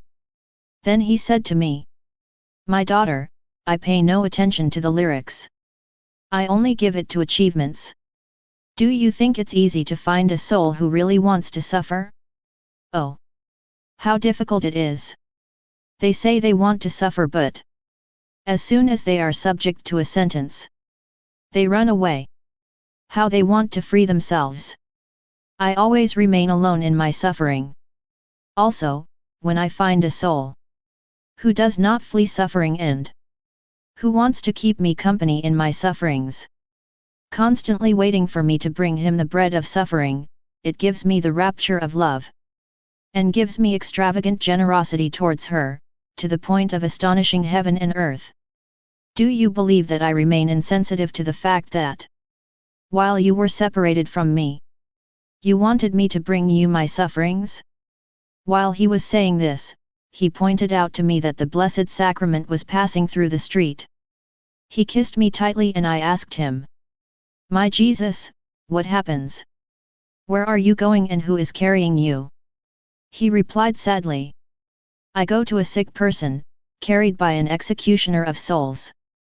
Frightened, I said to him, "Jesus, what do you say? How can one of your ministers be an executioner of souls?" He replied, "There are many executioners of souls in my church. There are those who are attached to the money and who immolate souls with their bad examples. Instead of helping souls detach themselves from all that is from the earth, they make them even more attached. There are the indecent who, instead of purifying souls, disfigure them. There are the executioners who dedicate themselves hobbies, pleasures, walks or others. They distract souls rather than to bring them together and inspire them with a love of prayer and solitude. These are all ways to immolate souls. How it breaks my heart to see that these very people, who are supposed to help them sanctify themselves, push them to ruin. The absence of my sweet Jesus was prolonged.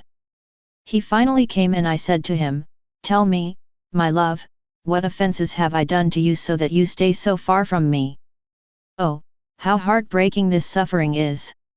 Jesus answered me, "Perhaps you have withdrawn from my will." To which I replied immediately, "No, no. May heaven protect me from such disgrace." Jesus continued, "Why then do you ask me how you could have offended me? There is sin only when the soul withdraws from my will. Ah! My daughter, in order to take full possession of my will, you must take within yourself all the states of mind of all creatures. This is what happened to my mother and to my own humanity. How many sufferings and states of mind have been centered in us. On some occasions, my dear mother remained in a state of pure faith while my groaning humanity was crushed under the enormous burden of all the sins and sufferings of creatures. But, while I was suffering, I had authority over all goods contrary to the miseries of creatures.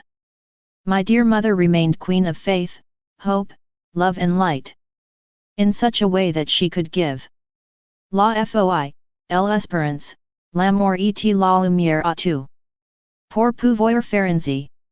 Il faut d'abord centrer en soi toutes les misères des creatures. And, with resignation and love, change evil into good, darkness in light, the coldness on fire. My will is fullness. Whoever wants to live in her must take authority over all possible and imaginable goods, to the extent that it is possible for a creature. How many goods I can grant to all? Or my mother? If we don't give, it's because no one wants to receive. We give because we have suffered everything. While we were on earth, our abode was in the fullness of the divine will. It's up to you to follow the same path as us and to take place where we have taken place. Do you believe that living in our will, either a small thing or that it is as some life, even holy? No, no. That's the whole thing. Everything has to be encompassed. If something is missing, then you cannot say that you live in the fullness of our will. Therefore, be attentive and continue your journey in our eternal will. I felt immersed in the eternal will when, pulling me towards him, my sweet Jesus carried me out of my body and made me see the heavens and the earth.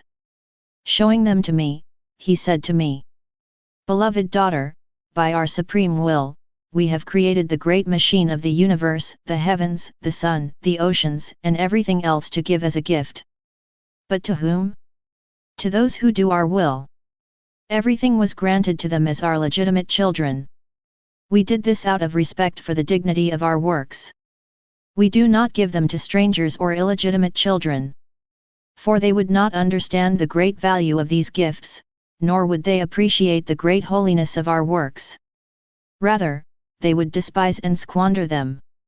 By offering these gifts to our legitimate children, our will, which is their true life, makes them perceive all the facets of our love manifested through creation. For everything created expresses a particular facet of our love. They must therefore pay us back by giving us love, glory and honor for each of these facets of our love. Thus the harmonies between us bring us closer and closer. Although those who do not realize our will seem to enjoy these gifts, they do so as usurpers and illegitimate children. As our will does not dwell in them, they grasp little or no of our love for them manifesting through creation. Nor are the great benefits of our will. Many don't even know who created all these things. They are strangers who, although they live in the midst of all these goods, do not want to recognize them as ours. As to a legitimate son, Heavenly Father has entrusted the great gift of the whole universe to my humanity. There is nothing for which I have not offered him reciprocity. Gift for gift, love for love. Then came my Heavenly Mother who knew perfectly well how to enter into communion with her Creator. Now come the children of my will.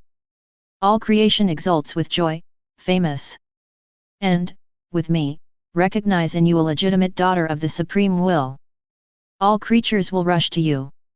Not just to welcome you, but to value you, defend you, and consider you as a gift from their Creator. They will compete to offer you the various facets of love that come with created things. A creature will give you the gift of the beauty of your Creator with the love associated with it. Another will offer you the gift of power with the love associated with it. And so it will be for gifts that constitute wisdom, goodness, holiness, light, purity, with the particular facets of love associated with these divine attributes. Thus, all barriers between the soul and God will be broken. Placed between heaven and earth, the soul will come to know the various secrets of love found in creation and will become the depository of all God's gifts. I accompanied my sweet Jesus in his sufferings, especially those he experienced in the Garden of Gethsemane. While I sympathized with him, he stirred in me and said to me, "My daughter, my heavenly Father was the initiator of the sufferings of my humanity.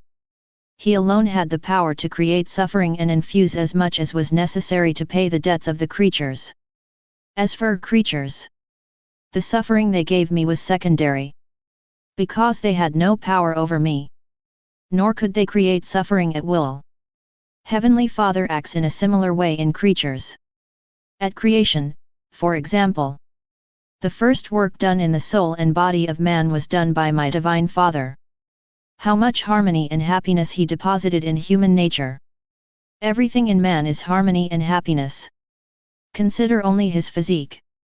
How much harmony and happiness it entails! His eyes see, his mouth speaks, his feet walk. His hands take and manipulate the things his feet have allowed him to achieve. But if his eyes could see, then that he would have no mouth to express himself, or if he had feet to walk and no hands to take, wouldn't he lack harmony and happiness? Now consider the human soul, with its will, intellect, and memory. How much harmony and happiness it entails! Human nature, body and soul, is truly part of eternal harmony.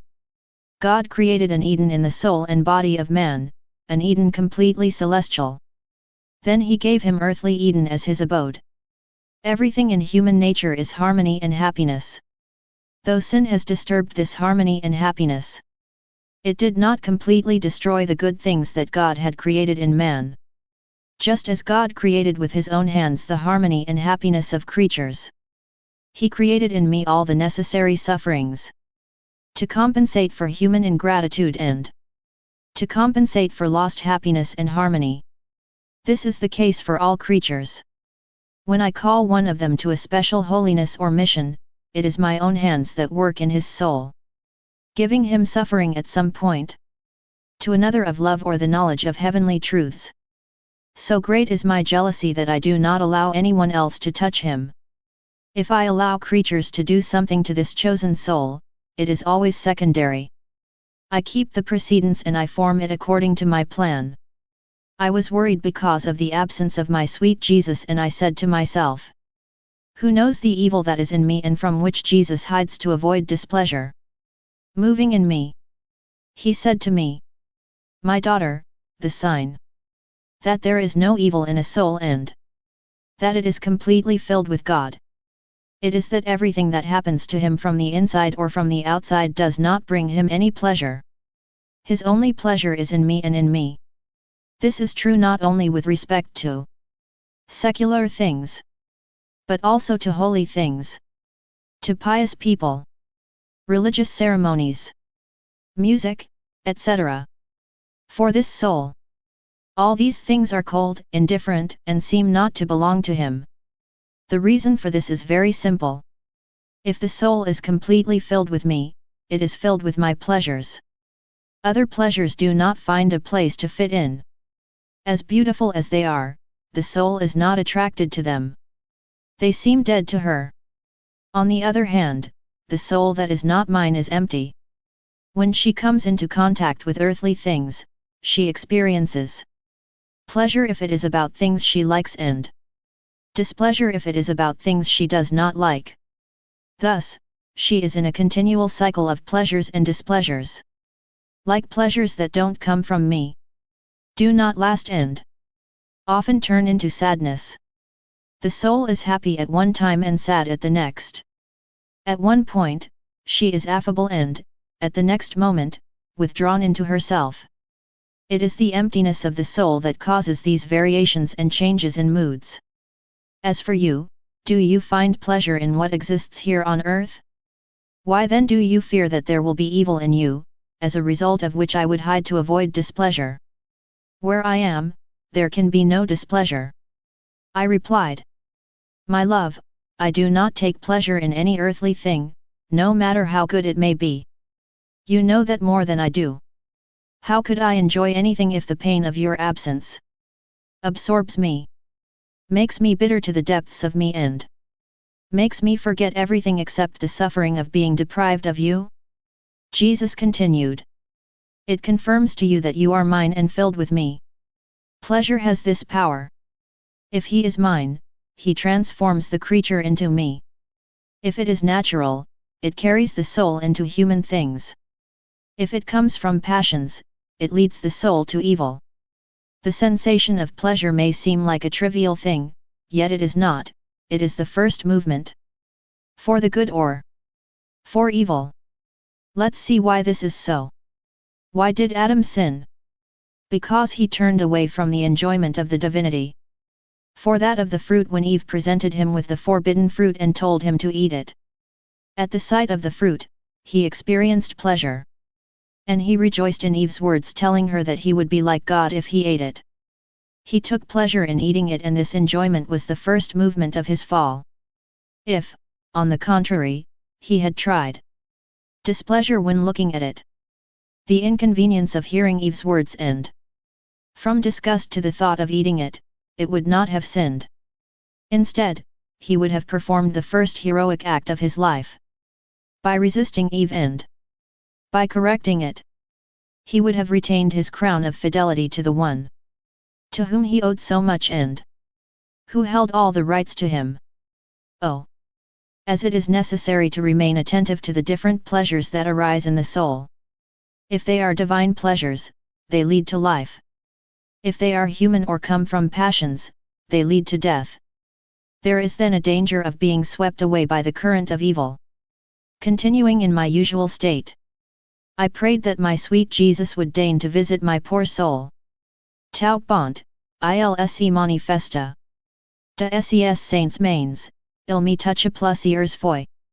Auxiliary androids ouil me touch 8, il les siet unsigna, unlumiere. Par la suite, il perdit. Alors, Monday premier confiseur, maintenant décide, 20 et me dit. Je vertucher ces androids oule seigneur ta touchy. En volant pas vraiment, mais manquant de force pour m'objecter, il lui permis. Lorsqu'il fit, la lumière que Jesus avait laissée en me tucant se communiqua à lui.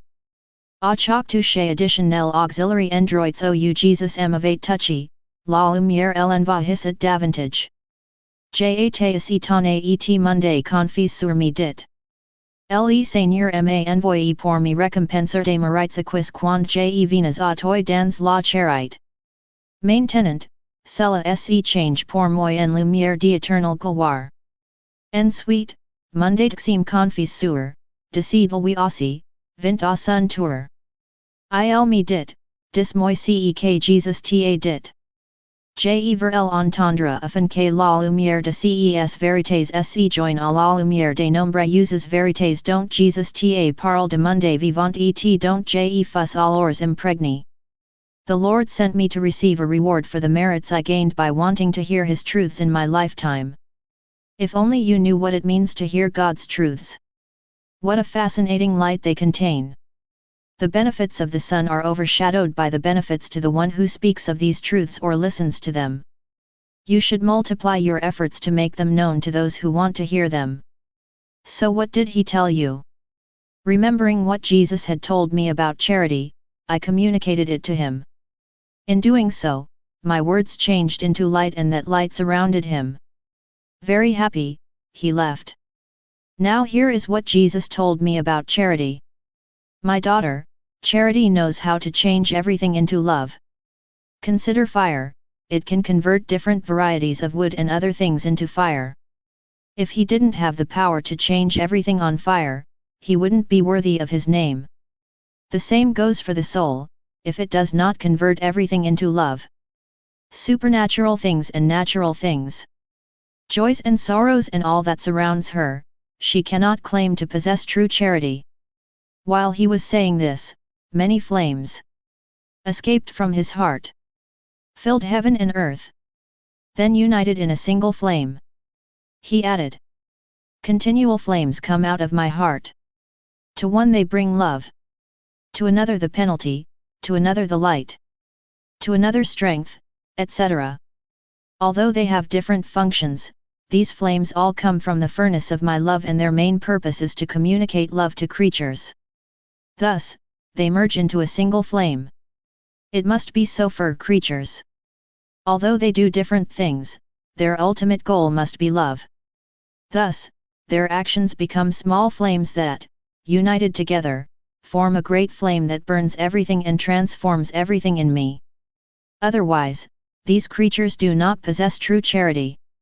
I had just received my beloved Jesus in Holy Communion. I was completely absorbed in God's most holy will when He made present to me all the acts of His earthly life, as if they were in the process of fulfilling themselves. He let me see the institution of the Sacrament of the Eucharist, and the communion He gave to Himself. What a wonder, what an excess of love was this communion with Himself! My mind was confused before such a great prodigy. My sweet Jesus said to me, "Beloved daughter of my supreme will, my will contains everything. It converts every divine thought into an act and allows nothing to escape it. Whoever lives in my will desires to make known its benefits. I want you to know the reason why I wanted to receive myself when I instituted my sacrament of love. It is a miracle incomprehensible to the human mind. That man receives the Supreme Being. That the infinite being be enclosed in a finite being, and that, however, he receives there the honor which belongs to him and finds there a dwelling worthy of him. Cela est un mystère si incomprehensible à l'esprit humain. Que même les apôtres, qui pourtant ont cru en l'incarnation et en d'autres mystères, deviennent mal à lis et ports à ne pas croire. Ils en acquiesceront à la suite de mes nombreuses exhortations. En instituant l'Eucharistie, j'ai dû penser à tout.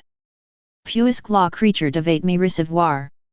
L'honneur, la dignité et la demeure appropriée pour la divinité devait s'y trouver. Also, my daughter, when I instituted this great sacrament, my eternal will, in union with my human will, made present for me all the consecrated hosts that would exist until the end of time. I watched them all and consumed one after the other. I saw in each one my sacramental life vibrant and eager to give itself to creatures. My humanity, in the name of the entire human family, assumed the obligation for all to receive me and assumed in itself a dwelling for each host. My divinity, which was inseparable from my humanity, surrounded every sacramental host. Honors, praise and divine blessings, so that my majesty may be received into hearts with the desired dignity. Each sacramental host was entrusted to me and became the abode of my humanity. Each was invested with the procession of honors due to my divinity. Otherwise, how could I have descended into the creature? It was only by receiving myself in this way that I have safeguarded my dignity and the honors due to me, and that I have built a house worthy of my person. This allowed me to tolerate sacrileges, indifference, irreverence and the ingratitude of creatures. If I had not received myself in this way, I would not have been able to descend into the creatures. They would not have had the way or the means to receive me. This is my way of doing things for each of my works. I perform the act once by giving it life for all the other times it will be repeated. All rehearsals are united to the first act as if it were a single act. It is in this way that the omnipotence of my will has made me embrace all the centuries. She made present to me all the communicants and all the sacramental hosts. I received myself for each one. Who could have believed in such an excess of love? Before descending into the hearts of creatures, I received myself in order to safeguard my divine rights and To be able to present my person to the creatures equally. I wanted to invest the creatures in the same acts that I performed by receiving myself, conferring on them the appropriate provisions and almost the right to receive me. Hearing these words of Jesus, I was very surprised and on the verge of doubt. Jesus added, "Why do you doubt? Is this not the work of a God? Did this act, although it was a single act, not lead to all the others? Besides, wasn't it so? Pour Monday incarnation. Pour ma vie sur la terre et. For my passion? I incarnated only once, I lived one life and I suffered one passion. Yet my incarnation, my life, and my passion were for everyone and for everyone in particular. They are still in action for every creature. As if, at this moment, I am incarnating and suffering my passion. If this were not so, I would not act as a God but as a creature who, not possessing divine power, can neither go to all nor give oneself to all. Now, my daughter, I want to tell you about another excess of my love. The creature who fulfills my will and lives in it comes to embrace all the actions of my humanity. For I am very eager for the creature to become like me. Since his will and my will are one. My will rejoices and, having fun, she deposits in the creature all the good that is in me, including the sacramental hosts. My will, which is in the creature, surrounds him with divine honors and dignity. I confide in her because my will made her guardian of all my possessions, of all my works and even of my life. As usual, I adored my crucified love, telling him, I enter into your will or, rather, give me your hand. And place me yourself in the immensity of your will, so that I cannot do anything that is not an effect of your most holy will. As I said this, I thought about myself. If the divine will is everywhere and I am in it, why do I say, I enter into your will? Moving within me, my sweet Jesus said to me, my daughter, there is a great difference between the one who acts or simply prays. Because, by nature, my will is everywhere and envelopes everything. And the one who, knowingly and by his own choice, enter the realm of my will to act and pray. Let's look at an example. When the sun radiates from the earth, not all places receive an equal amount of light and heat. In some places there is shadow and in others the light is direct and more intense. Which creature receives the most light and heat? The one who is in the shade or the one who is uncovered? Although it cannot be said that there is no light in the shade, the fact remains that the light is brighter and the heat more intense in the uncovered places. Indeed, the sun's rays flood these places and absorb them. If the sun was conscious and a creature exposed to its burning rays said to it on behalf of all, I thank you, O sun, for your light and for all the benefits you bring us by radiating the earth. In the name of all creatures, I offer you gratitude for all the good you do. What glory, what honor and pleasure would the sun not receive from this creature? Although it is true that my will is everywhere, the soul dwelt in the shadow of his own will cannot experience the intensity of the light of my will, nor its warmth, nor all its benefits. On the other hand, the soul that enters my will makes the shadow of its own will disappear. Thus, the light of my will shines on it, envelopes it, and transforms it into itself. The soul immersed in my eternal will tells me, thank you, O holy and supreme will, for your light and for all the benefits you bring us by filling heaven and earth with your light. On behalf of all, I offer you gratitude for all your benefits. So, I feel so much honor, glory, and pleasure that nothing is comparable. My daughter, how many evils come to the soul that lives in the shadow of its own will. This shadow makes her cold and plunges her into indolence and torpor. It is the opposite for the soul that lives in the light of my will. Later, I left my body and saw that a contagious disease was coming, involving the quarantine of many people. Fear reigned and many evils of a new type raged. I hope, however, that Jesus is appeased by the merits of his most precious blood. I was thinking of the immense love of my sweet Jesus. He made me see all the creatures united in a network of love, and he said to me, my daughter, in creating man, I deposited many seeds of love. In his intellect, his eyes, his mouth, his heart, his hands and feet. I put seeds of love in his whole person.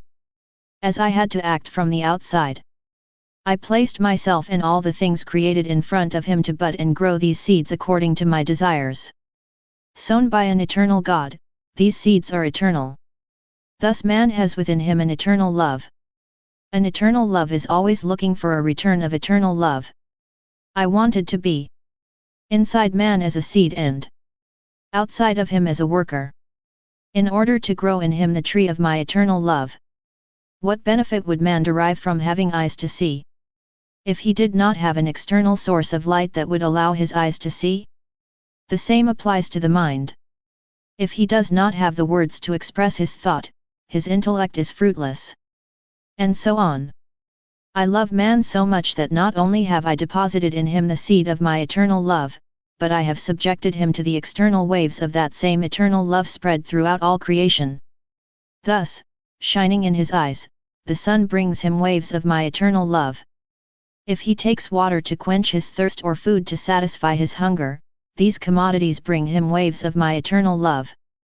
By providing him with support for his feet, the mainland brings him waves of my eternal love. The same goes for the flower that gives it its scent or the fire that gives it its warmth. Everything brings him waves of my eternal love. I work inside and outside the soul to put everything in order, confirm everything and seal everything. I thus manifest to her my eternal love so that she can offer me a return of eternal love. All creation is able to love me with eternal love because it bears the seed of it. Even if my eternal love is sown in man, he does not experience it. Because, having killed this seed, he became blind. If it burns, it does not feel heat. If he eats and drinks, he is not invigorated and does not quench his thirst. For where the seed has been suffocated, there is no fecundity. I was united with God's most holy will. By visiting the spirit of each creature and by offering love for love to my Jesus for every thought of creatures. As I did so, a thought came to my mind. What is the benefit of praying this way? It seems much more like nonsense than prayer. Moving in me, my kind Jesus said to me, "My daughter, do you want to know the benefits of this way of praying? When the creature throws the pebble of his will into the immense sea of my divinity, then, if his will wants to love, the waters of the infinite sea of my love wrinkle and I feel the waves of my love exhale their heavenly fragrance. I experience the pleasures and joys of my love, which have been set in motion by the pebble of the will of the creature. If she adores my holiness, the pebble of human will excites the sea of my holiness and I feel refreshed by the purest scent of my holiness. In short, everything that the human will accomplishes in my will is like a pebble thrown into the sea corresponding to my attributes. And, through the provoked waves, I feel that my own attributes are offered to me as well as the honors, glory, and love that, in a divine way, the creature gives me like this. This can be compared to a very poor man who visits the estate of a very rich man possessing everything, including a cold water fountain, a hot water fountain and a fragrant fountain. The poor man has nothing to offer because the rich man already has everything. But he still wants to please and love her. What can he do? He takes a pebble and throws it into the cold water fountain. Then wrinkles form on the water and a delicate freshness rises. The master of the house enjoys the pleasure that this freshness gives him and, therefore, appreciates the goods he owns. What for? Because the poor man had the thought of stirring the water and that the water that is stirred can better let out its freshness, its heat, or its perfume. This is what it means to enter into my will. Move my being and tell me. I see how good, kind, holy, immense, and powerful you are. You are everything and I want to shake everything in you to love and please you. Does that not seem like much to you? With these words, he withdrew into my interior. I thought, how good Jesus is! It seems that he really likes to communicate with the creature and takes great pleasure in revealing his truths.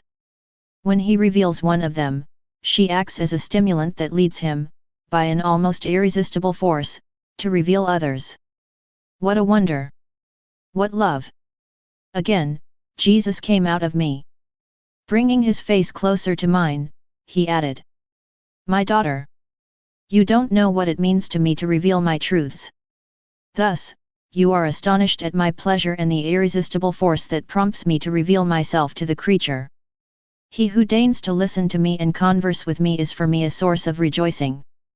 You should know that when I first reveal a truth, my action is a new creation. I love to reveal the many goods and secrets that are in me.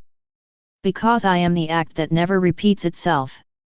I'm always about to say something new. I am always new in love, in beauty, in happiness, in harmony. Thus, I do not tire anyone. I constantly tend to give and say new things. The irresistible force that drives me to reveal myself is my eternal love. I set in motion creation in an overflow of love. Everything that can be seen in the universe was in me. Love brought out of me a reflection of my light and I created the sun. He brought out of me a reflection of my immensity and harmony. And I have unfurled the heavens, harmonizing them with a multitude of stars and celestial bodies. These and other things that I have created are nothing but reflections of my attributes that have come out of me. Thus, my love found its flow. And I took great pleasure in seeing all that was in me scattered in small particles, hovering over all creation. However, what is not my joy when I reveal my truths, which are not reflections of my attributes, but the very substance of goods, who are in me, who speak of me eloquently, not silently as created things do. And since my word is creative, what is not my joy? When I see the truths that I reveal form a new creation in souls. Even though, from a single fiat, I created so many things.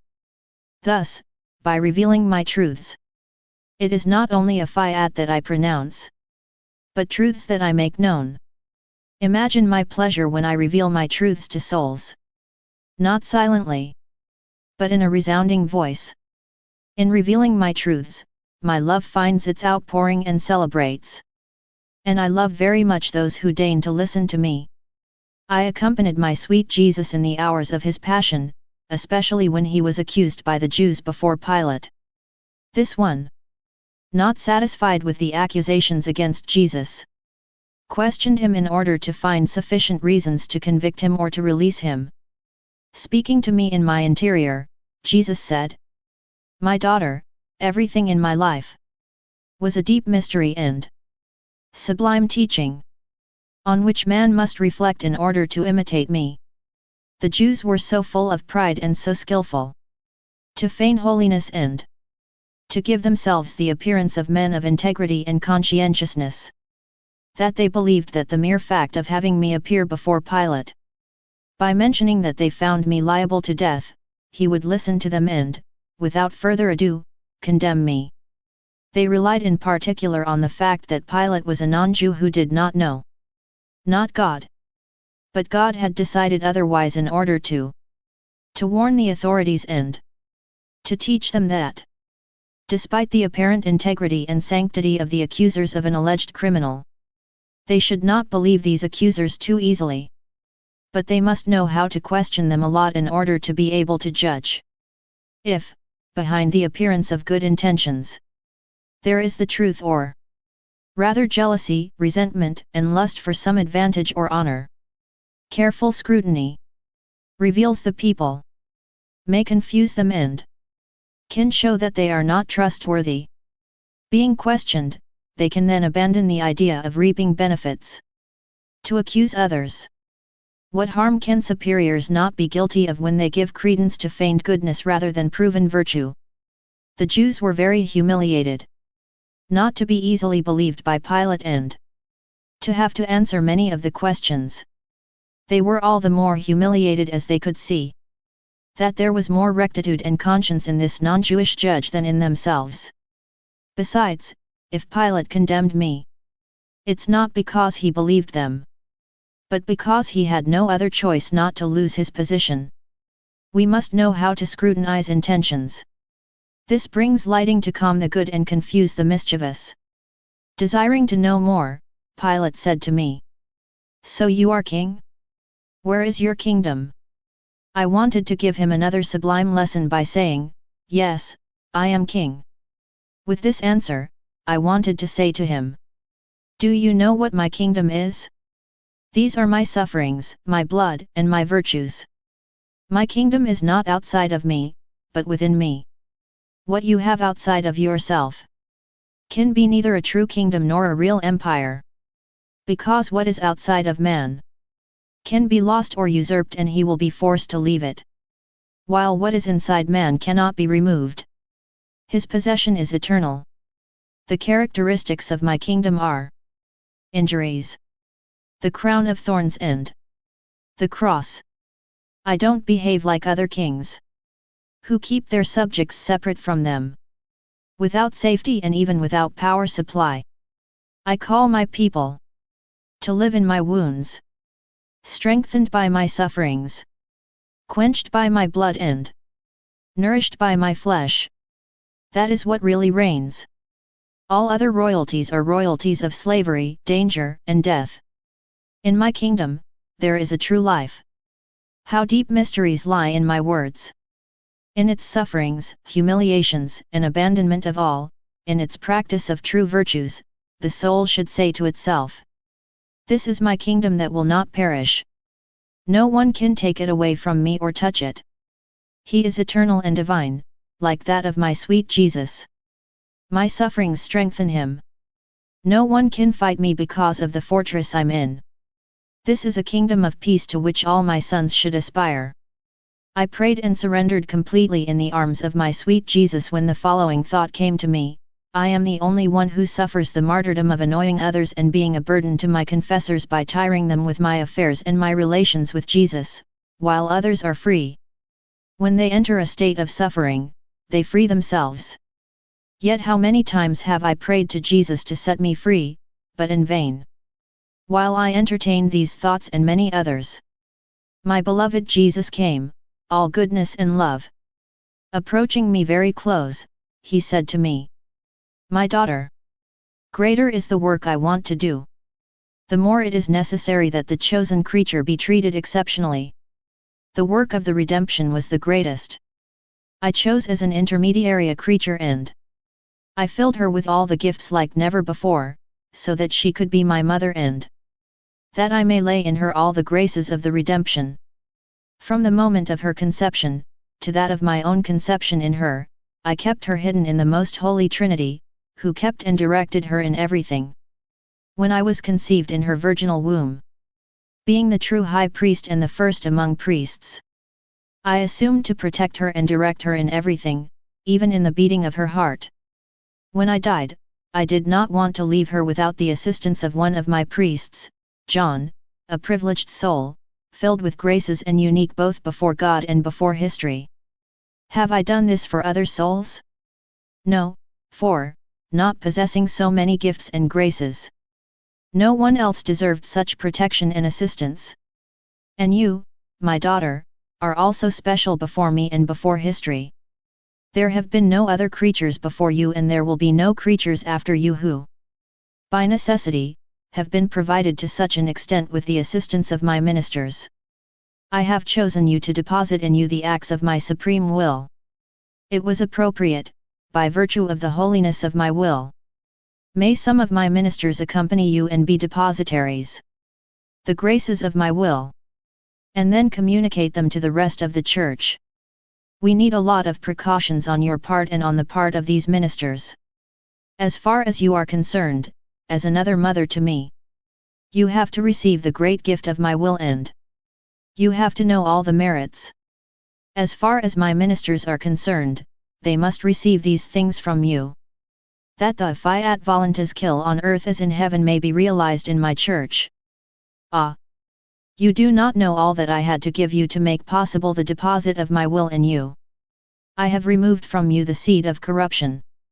I have purified your soul and your nature so that you feel nothing towards them and them towards you. Not having this germ is comparable to fireless wood. Although I have not exempted you from original sin as I did for my dear mother, I have made in you a miracle of graces never granted to any other. By removing from you the germ of corruption, it would not have been appropriate for my will 3 times holy descends into a soul, take possession of it and communicates to him his acts. If this soul had been smeared by the slightest corruption, just as it would not have been fitting for me, the word of the Father, I was conceived in the womb of the Heavenly Mother without her being exempted from the original fault. As a result, how many graces have I not given you? You believe that it is nothing and so you do not stop there. Instead of thanking me, you worry about how I have disposed of you and those I have placed around you, when all I want is for you to follow my will. You must know that the fulfillment of my will is so important that it ranks among the most important decrees of the Godhead. I desire that this decree be known so that by knowing the greatness and the immense graces involved in the fulfillment of my will, souls attach themselves to it. On 3 occasions, the Divinity acted ad extra. The first time, during the creation which was accomplished without the help of a creature, since none existed then. The second, during the redemption which required the assistance of a woman, my Heavenly Mother, the holiest and most beautiful of all creatures. The third relates to the fulfillment of our will on earth as in heaven, so that the creature may live and act in the holiness and power of our will. This fulfillment is inseparable from creation and redemption in the same way that the 3 persons of the Holy Trinity are inseparable. It can be said that the work of creation will be completed only when, as decreed by us, our will live in the creature with the same freedom, the same holiness and the same power as in ourselves. The fulfillment of our will on earth as in heaven will be the completion of creation and redemption. It will be their most resplendent part, their culmination and the seal of their total accomplishment. To carry out this decree, we want to use another woman, yourself. It was under the insistence of a woman that the man fell into his misadventures. And we wanted to call on a woman to put things back in place, to pull man out of his setbacks, to restore his dignity, honor and true resemblance to the divinity, as provided for in creation. So be attentive and don't take things lightly. It's not just anything but divine decrees and the completion of the works of creation and redemption. We have entrusted my mother to John so that she may pour into him and, through him, into the Church, all my teachings and all the treasures of graces entrusted to me and which I have assumed as a priest. I have deposited in her, as in a sanctuary, all the precepts and doctrines that the Church would need. In turn faithful and jealous of my deeds and words as she deposited them in my faithful disciple John. Thus my mother holds supremacy over the whole Church. I proceeded in the same way with you. As the whole Church must participate in the Fiat voluntas tua, I have entrusted you to one of my ministers, so that you may deposit in him all that I have revealed to you about my will. The graces attached to it. How to enter and the fact that the Father wants to open a new era of graces, sharing his heavenly possessions with creatures, to restore their lost happiness. So be attentive and be faithful to me. Being in my usual state, my good Jesus came with a grieving look and seemed unable to leave me. All goodness, he said to me. My daughter, I have come to make you suffer. Do you remember that when I wanted to punish men, you objected, saying that you wanted to suffer in their place? To satisfy you and out of love for you, I have consented to give only 5 punishments instead of 10. Currently, nations want to fight and those who think they are the strongest arm themselves to the teeth to destroy the weakest. Thus, I have come to make you suffer to grant you, as promised, the reduction to 5 of the number of punishments. With fire and water, my justice will deploy the power of these elements to exterminate entire cities and peoples. Suffering on your part is necessary to reduce these punishments. While he was saying this, he withdrew into my interior. He seemed to hold several instruments and, when he stirred them, I was experiencing such suffering that I don't know how I was able to survive. When he saw that I was moaning and trembling because of these sufferings and with the air of the one who triumphed over everything, he said to me, You are my life and I can dispose of my life as I see fit. And he continued to make me suffer. May everything be for the glory of God, the good of my soul and the salvation of all. Subsequently, he added, My daughter, the whole world is upside down. All hope for change, peace, and new things. They gather to discuss and are surprised not to know what to conclude and not to arrive at any serious decision. Thus, no true peace occurs and everything comes down to words without a future. They hope that other conferences can bring effective decisions, but to no avail. Meanwhile, everyone waits in fear. Some are preparing for new wars and others for new conquests. But the people are getting poorer.